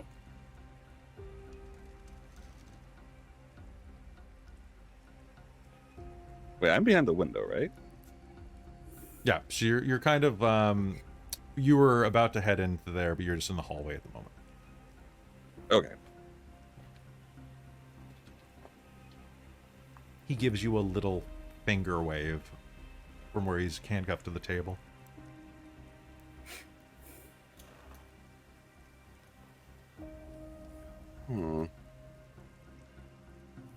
I'm gonna go walk into the other room, probably a little freaked out at the moment. Okay, so Alex does not respond to your request for water, Elina, and just walks off. Is there another officer I can ask? There is just a random officer walking down the hallway. Yeah. Oh, excuse me. Can we get a couple bottles of water in here? Are they Dasani by any chance? They're Costco. Great. That'll be perfect. Just give a knock when you're ready. You've got those. Thank you. Sure thing. Okay. She'll come back and sit down. Good news, they're not Dasani. They are Costco. Good. Not sure that's much better. It's not a soft drink company, at least. It makes a difference. You'd be surprised how they treat their water. It's barely better than soda, really, at the end of the day. Plus, there's just that plasticky taste. I'm trying to keep on top of my health. That's good. I'm so glad you're here. Thank you. I am sorry, just getting my bearings. Just flew in. I'm not going anywhere, apparently. No, we need to have a little bit of a, well, we're going to have a little chat, and then I think you're going to be possibly speaking to some other officers. Have you been cautioned already by any of the officers here? One of the officers pointed a gun at me and cautioned me against moving. Yeah, that's not exactly what I mean. Have you been read the police caution to be made aware of what your rights are? Yes. Yes. Okay. All right. One of the So just officers make note read of it to that. me. The woman, Okay. the female officer did. Between bouts of, she was getting quite sick. That's too bad. And you're comfortable speaking with me at this moment? You're comfortable answering questions? At the moment, yes. At the moment? Okay. And at any time, if you're at all uncomfortable, you can decline to answer, and that's totally fine. If you wish to have an attorney at any time, just let me know, and we will make sure that we can get one for you. Of course. All right. So, can you tell me a little bit about what happened today? You know, start me on your day. What was going on for you this morning? I woke up. I made myself a 3-egg omelet, egg whites only. A little bit of feta cheese in it. I have a treadmill and a Peloton, and I worked out for about an hour. Okay. And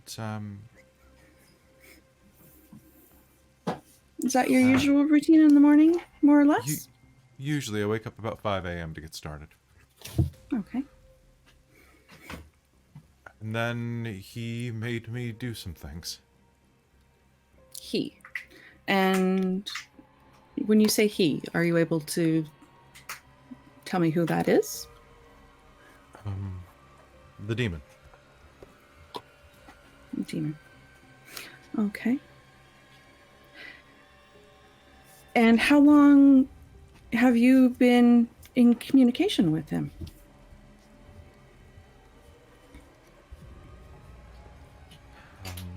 Perhaps a week? I think that's when it started.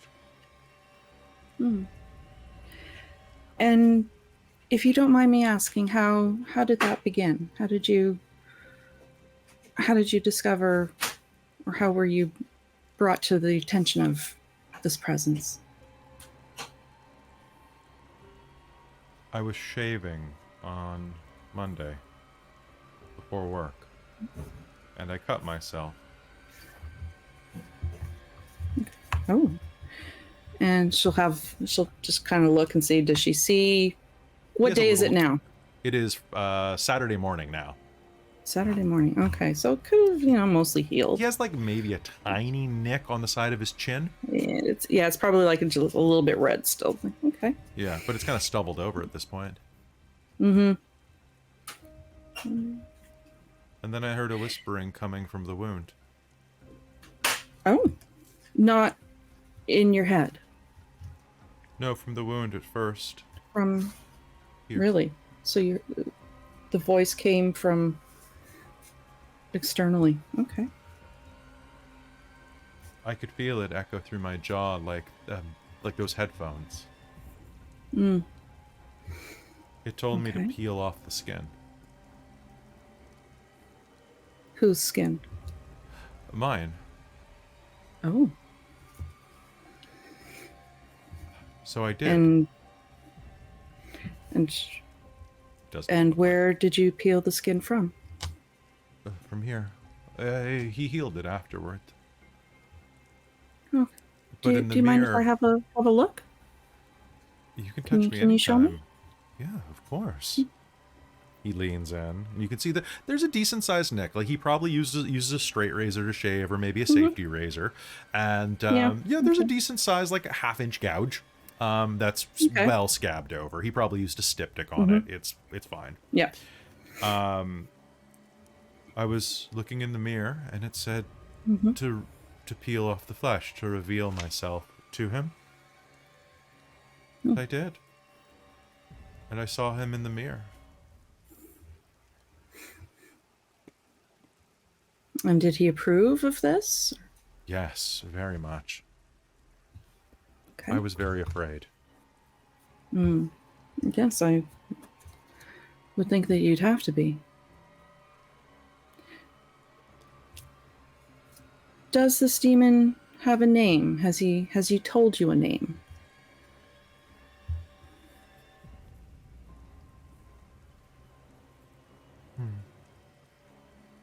Have you asked him what his name is? Or have you been... No, he tells me all sorts of names. Why And didn't it what work name out does with he tell you? Why didn't it work out with Rob? He leans across the table. Well, just one of those things. Was it because he knew that you were hollow on the inside? He didn't put it in those terms. I'm sorry, am I still speaking with Bryce? No. I didn't think so. Is there a shift? Do I notice any kind of a shift? He looks it just- happier. But you can make me a composure plus empathy roll, please. Okay. Composure. 3 of those. Do I have any empathy? Oh, I have 1 empathy. Okay.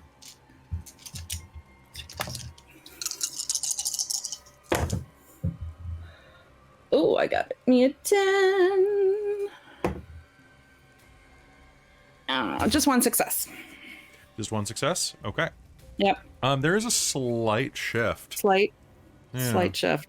You're Okay. not sure if it's something switching in his head or if he's getting into character. or what, Mm-hmm. but there is But there is a shift. there is a Okay. slight intonation Mm-hmm. that comes over his features. Okay. Any change in body position, body language? He leans forward and smiles. Maintaining it? Just forward and smile. Okay.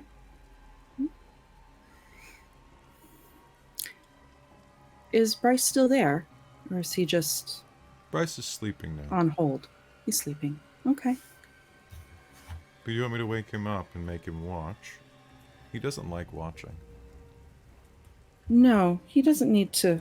He doesn't need to watch. I don't imagine he's really able to tell me much at this point. I suspect you have more to say. Am I right? I have many things to say. How long have you been with Rob? How long have you been with Bryce? He says Monday, but I suspect you've been here much longer. Not long. Really? May I ask when you first visited him?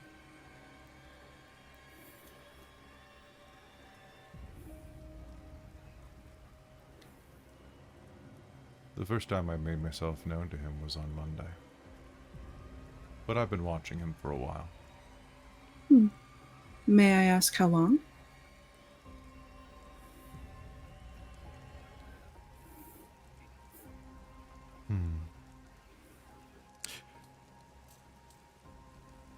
Not as long as you've envied Christina.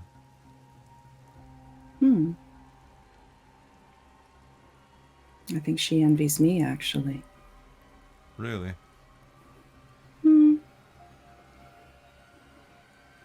50-50, maybe?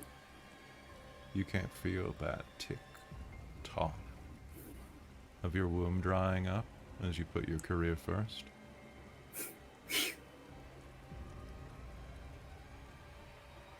One would assume that I have to want something like that. Isn't it the want of all humans to propagate? To be For many, fruitful? not for all. Not everybody. My turn. Do you have one name or do you have many names? We all have very many names. You have many names. Yes? What may I call you?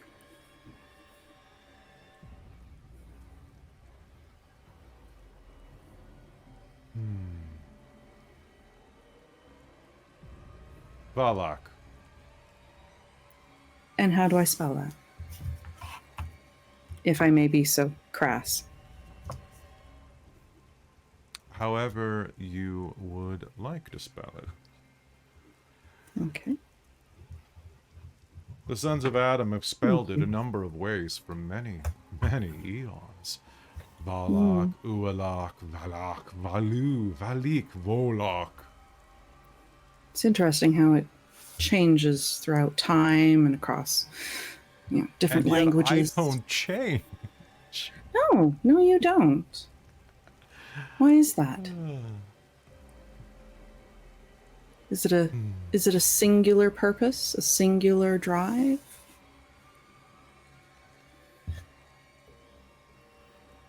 I merely provide. And what do you provide? Treasure.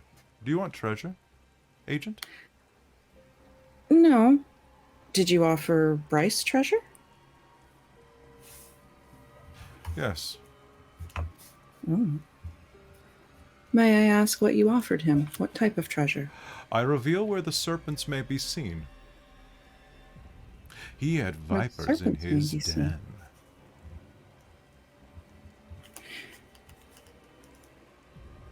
That sounds very cryptic.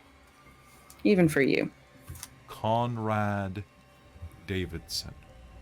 You'll find him among the piles at the condo. He was trying to snipe a promotion out from underneath Bryce. I see. So you're revealing to him where the serpents in his life are. He fucked his wife. Ooh. You're sure of that? Yes. Did you maybe have a hand in that? Oh, no.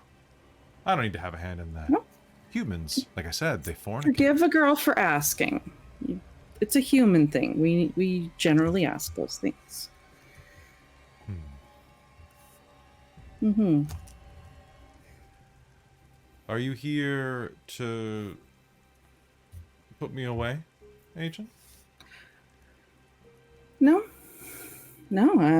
Right now, I'm here just to meet you, introduce myself, find out who you are and how you're connected to Bryce. I'm helping him. Be all That's that what he you can said. be.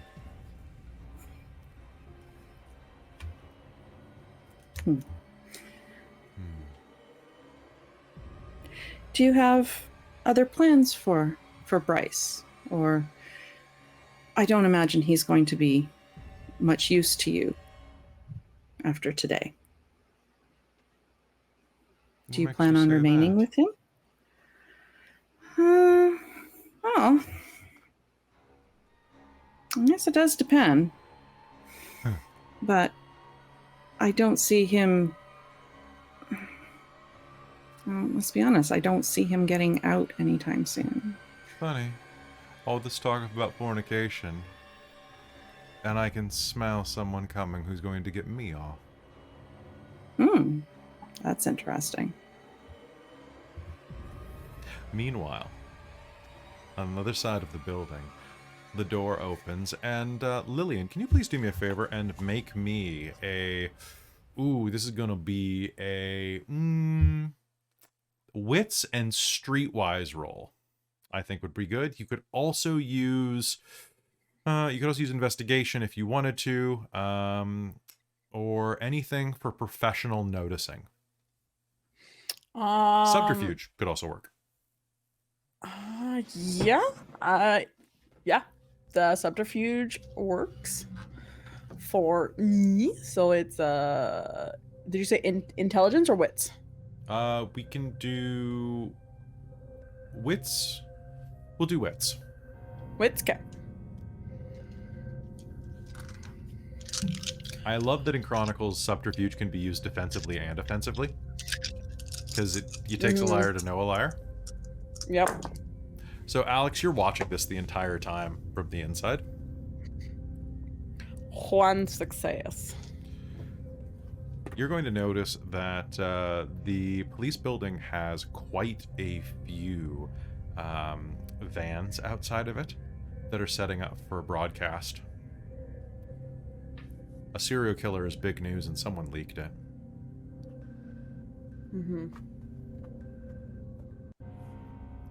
And as you are looking around, you can definitely see that there are a couple of these reporters that are trying to make their way into the police precinct and being rebuked by uniformed officers. They look at your bar card or your credentials and let you in, though. Yeah. But they don't look happy about it.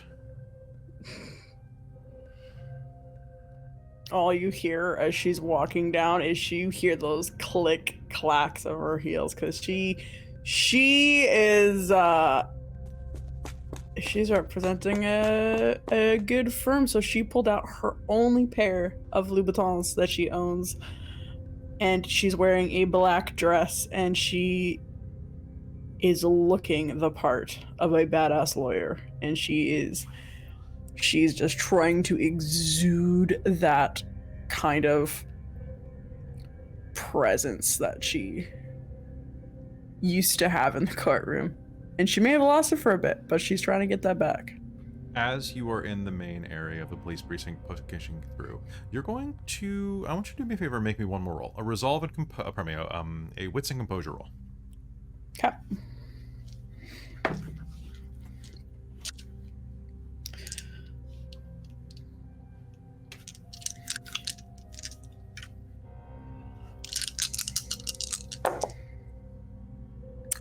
1 success. You're going to see something that catches your eye. Among the uniformed and plainclothes officers here, among the people waiting for booking and fingerprinting, the typical police precinct stuff you see in movies, you're going to see one man standing by, talking to one of the desk sergeants. He's a middle-aged man, kind of an olive complexion, probably Italian, and has black hair that's a bit long, kind of swept back over a pretty plain fatherly face, I would say. You know what? Let's say not black hair. Let's say he kind of looks a little like a tan John Ritter. Okay, yep. Yeah. So, and you're going to see that he is wearing a like a big brown overcoat, drenched in rain. But as you kind of round the corner, you'll see he is wearing a high black collar with a priest's collar.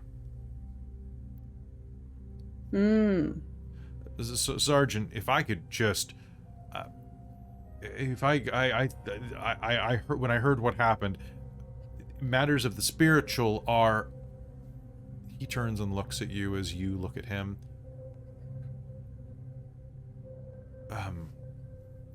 Are you, excuse me. Hi. Sorry. Hi. Miss Underhill. Nice Father? to meet, Father Alan Thorne. You're, a lawyer.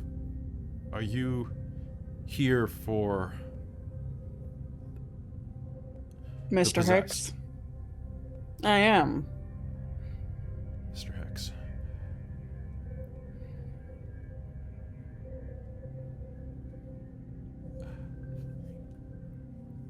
If you need any assistance at all,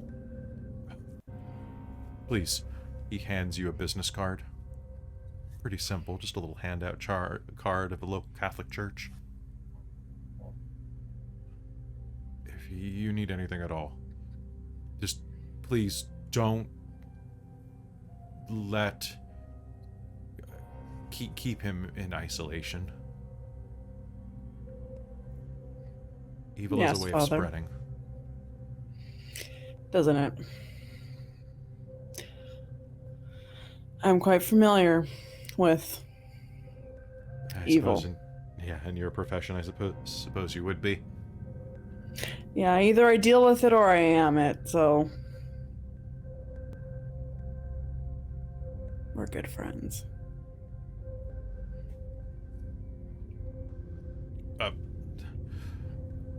I will certainly,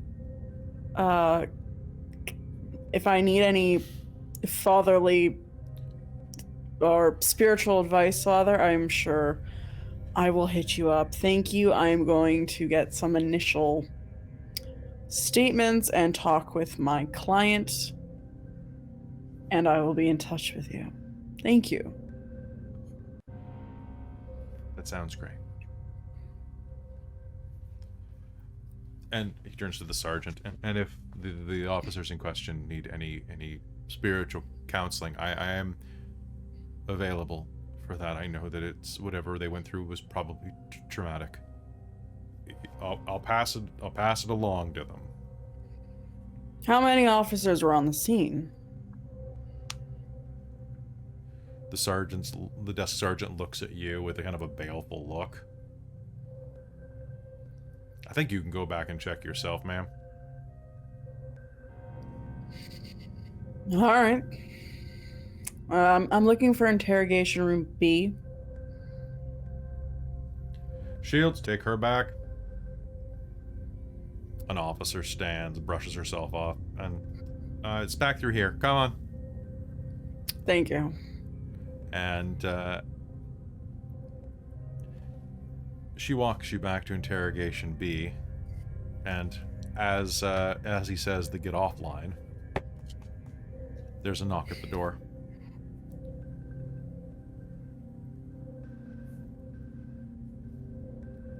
Look at the time.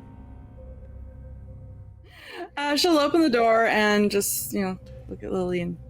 Yes? Lillian Underhill, I represent Favreau Saxon Rom, and I am here to represent Mr. Hicks. Okay. Are you almost done with him here? I'd like to speak with my client. Just about. 2 minutes? Sounds good. Thank you. Thanks. Um, She'll close the door.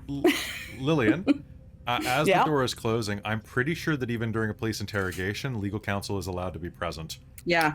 Oh, So- cool. All right, Yeah. never mind. Then Because- Lillian will go in knowing so that. as I think that Elina might try to shut the door, and that might get a Louboutin in it, is what will happen. Yeah, that's definitely what happens. Because I guarantee an interrogator would take the opportunity to That's true. shut the door if Yeah. the lawyer dropped the ball, that's their Yeah. fault. Yep. Yeah. Totally. All right, so yeah, as the Mhm. door's closing, Louboutin in the Oh. door. Actually, I'd like to finish up with you. I would be there present for my client as well. So I think I'll be joining you. Well, I think I'm done. I think there's just a couple more things that some other officers will have to do here. He'll have to, I think, if he hasn't already been booked, I think that's probably the next step. And if I understand correctly, he'll have to wait for arraignment, but I don't think there's probably any problem with you speaking with him now. So, thank you, Mr. Hicks. You've been most helpful. Goodbye. Mr. Hicks Goodbye. isn't here, but I'll pass it along to him. Right. Thank you. And she'll gather up her things and depart.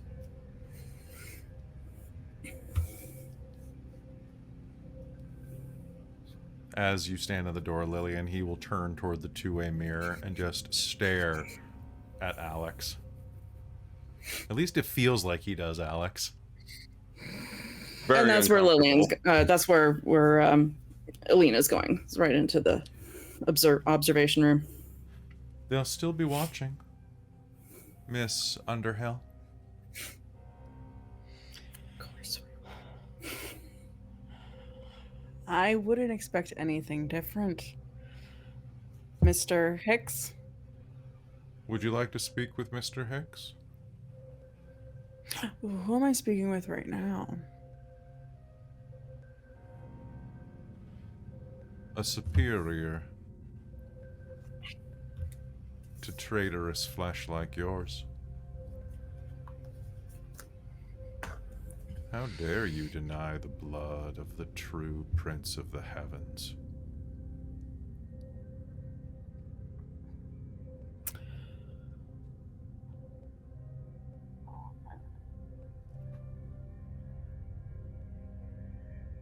Denier.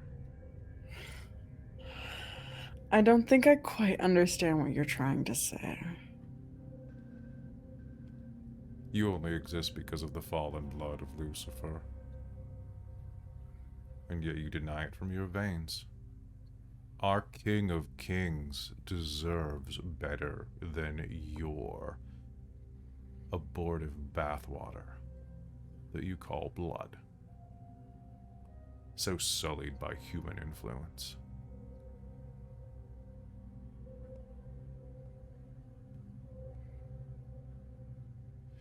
Meanwhile, in the other room, you are going to be hearing none of this as the interrogation audio is going to start fritzing out and spilling out this high-pitched warble.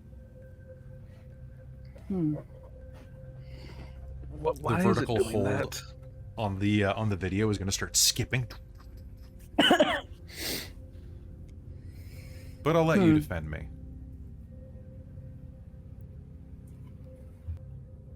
Great. On one condition.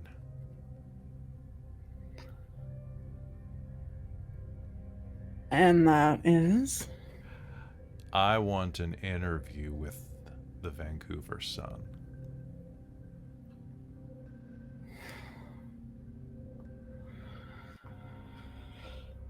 I'm sure the Vancouver Sun would love to speak with you.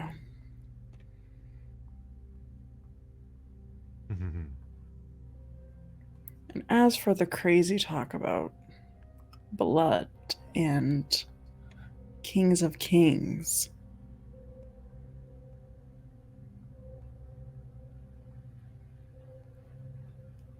it's not quite the topic you bring up in company. They can't hear anything. They just see two people talking. They can hear now, though. And suddenly it's gonna... What the hell? The other officer in there says, kind of whacking the machine. I think I got it. I'm very tired. But I'll help any way I can. I think this is all a misunderstanding. Of course, Mr. Hick. I didn't mean to do anything like that. I didn't mean to do anything, Miss Underhill. Underhill. You can call me Lillian. Lillian, I didn't And mean don't to do it. worry. I know you didn't. And she's going to, like, reach for his hands and just clasp him. Don't worry, Mr. Hicks. We're gonna take very good care of you.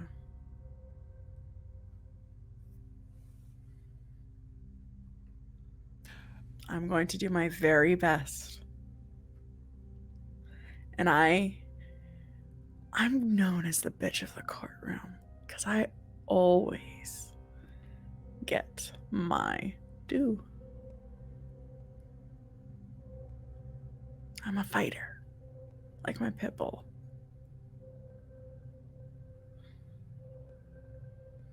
And he will smile at you. The interrogation room's viewing room will get a knock at the door. Landry, you're wanted in the superintendent's office. Right away. And Landry will head on over. You are exhausted at this point. You're pulling. You're at about 28 hours of awake time right now. Probably, like I say, he's probably feeling a little delusional at this point. Yeah. As you head in, pardon me, your supervisor wants you, not the superintendent. Your supervisor Walker meets you midway.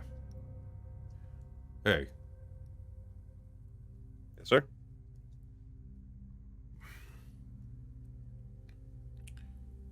Look, I'm sorry about this, but given what you've gone through,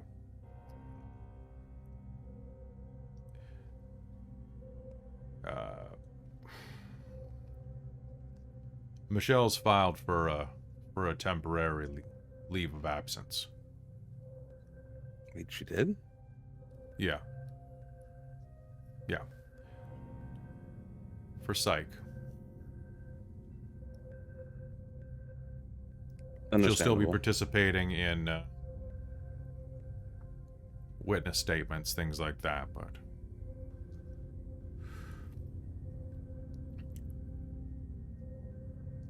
I've just got word from the chain of command that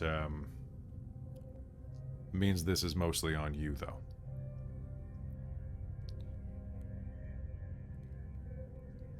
You're being temporarily reassigned for this case.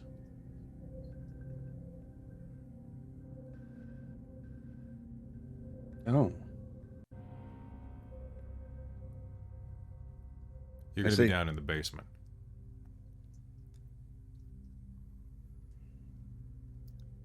Understood. You're, I don't know much more than that, kid. I'm sorry. You'll have to, you're going to be reporting to, and a booming voice is going to come from behind you. Silva. Captain Marco Silva. Nice to meet you. A silver-haired Hispanic man pushing mid-40s, built like he works out daily with heavy weights, looms over you. He stands about 6'2", has that big dick energy of a Banderas, and smiles at you with that kind of confidence. Like, he looks like he was definitely like former military before he signed up. Yeah. All right, Captain Silva. You're Landry. Alexander Landry. I read your profile. You had a rough night, kid. Yes, sir. Here's the deal. It is 6 o'clock in the morning. You're very tired, and I'm very tired for the exact opposite reason, so I'm going to keep this brief. You're going to be reporting directly to me. My office is in the basement, the Special Task Force. I deal with type of crimes like this. We don't talk about this with other officers. You understand? We don't talk to press.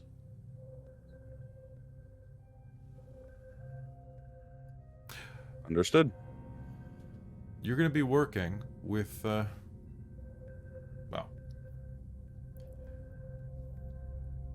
Miss Ekstrom.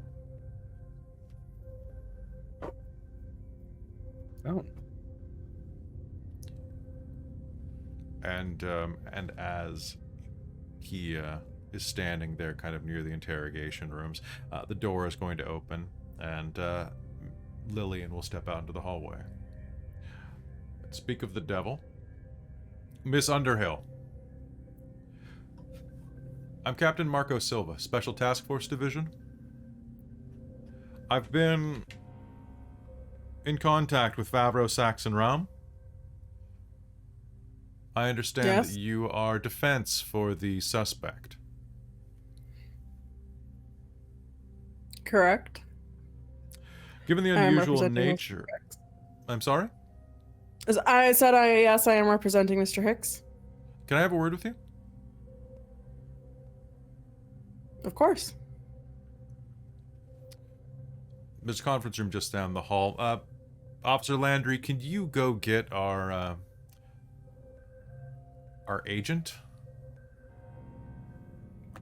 Right away. And go to conference room 3. So, he says as he walks down the hall with Lillian. Favreau, Saxon Ram. A lot of money. Yeah. Looks like it. Can I get you something to drink? Water, coffee. Coffee. Great. We've got Keurig. Wonderful. It's what I have at home. Okay. Alex, you go grab Elina. Yep. Okay. He'll knock on the door and open it. Agent Ekstrom, we need to go to interrogation conference room 3. Sorry. Elina will grab her things and go with him. Okay. A minute later, you're going to be sitting in the conference room. It's comfortable enough. A table big enough for about a dozen people. Marco Silva sitting at the head of it.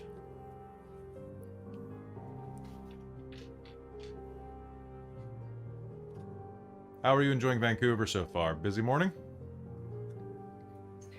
I've been here before, but it's been a while. But yeah, been busy.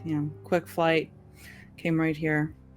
Met the accused. Mhm. Does she know that that she's basically down in the X-Files? I want you to do me a favor and make me an intelligence and politics roll, plus your task for, plus your Vascu status. Well, I gave her a Vascu status of 2 because Ooh, she's not a greenhorn. Damn, Okay, let's actually make that wait. useful then. Yeah. So what? Sorry, in intelligence And politics. intelligence, politics. Okay, so 1, 2, 3. Politics is 1 and 2 status. Let's see if this is 1. Let's see. No, not a success at all. Boo earns. Oof. Okay. Okay, so no success. You have no idea who this guy is, but as you, there are a couple cups of coffee at the table with some like little creamer packages and sugars. Yay. Well, I'll keep it brief. I've been in conversation with Favreau Saxon Rom on behalf of the client, and as Officer Landry's direct superior, I run a task force that's directly related to this type of unusual crime. What do you mean unusual crime? You've investigated serial killers in Vancouver before. These are not ones that claim to be possessed by the devil. Fair enough.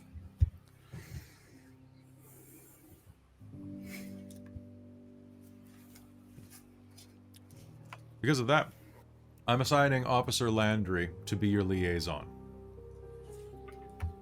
Okay.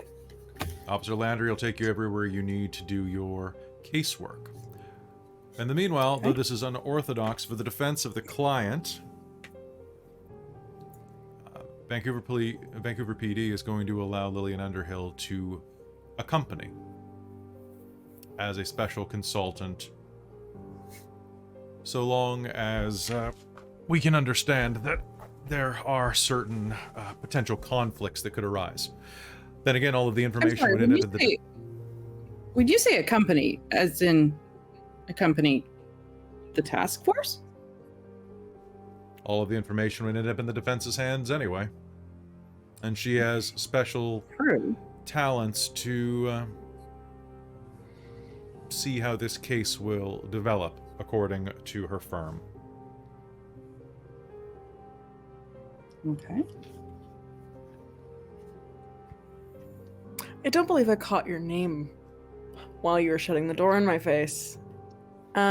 Agent... Elina Ekstrom. And to be fair, you hesitated as to whether or not you were going to join us or not.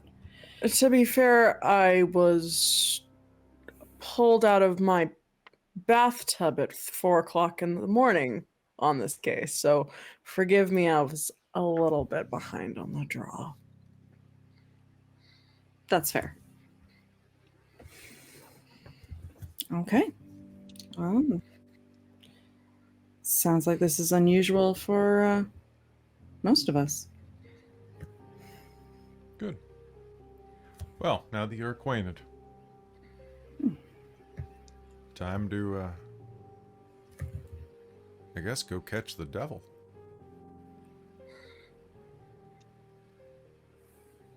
Good luck. I think I'm gonna call game there for the night. Okay. Nice. I like it. I like it. That's a good spot. It's a good spot. Is that The a good team spot? meets up finally. Team up. Also, so one thing we may want to go forward looking, because I was looking up my Tactics? merits. Well, no, tactics, yes.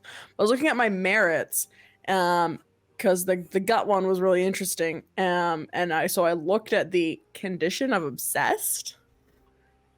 And obsessed gives you 10 again on all your rolls when you're going on something. So I don't know if 10 again is a thing in Hunter. It's not always 10 again.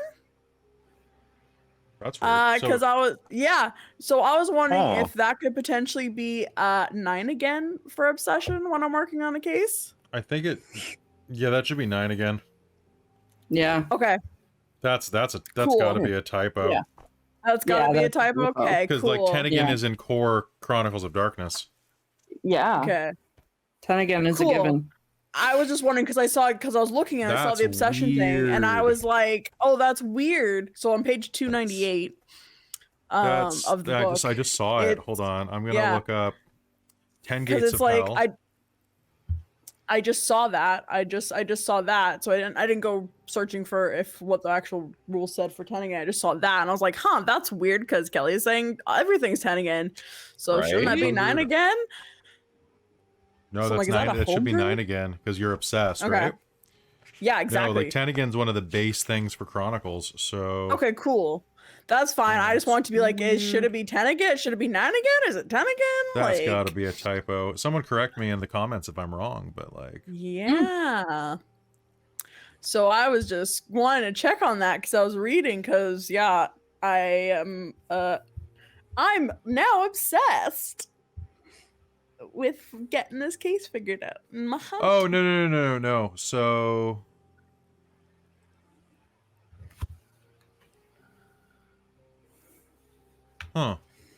I think Yeah. that's a partial typo. So I think the way that it probably should read is something's on your mind and you just can't shake it. Shake it. Oh no. When you're no. abiding by that obsession, exploring that emotion, or otherwise pursuing the object of your obsession, enjoy the 10 again quality on all rolls. When you're not, you lose the 10 again quality. I think what it's actually saying is I think it's just written poorly.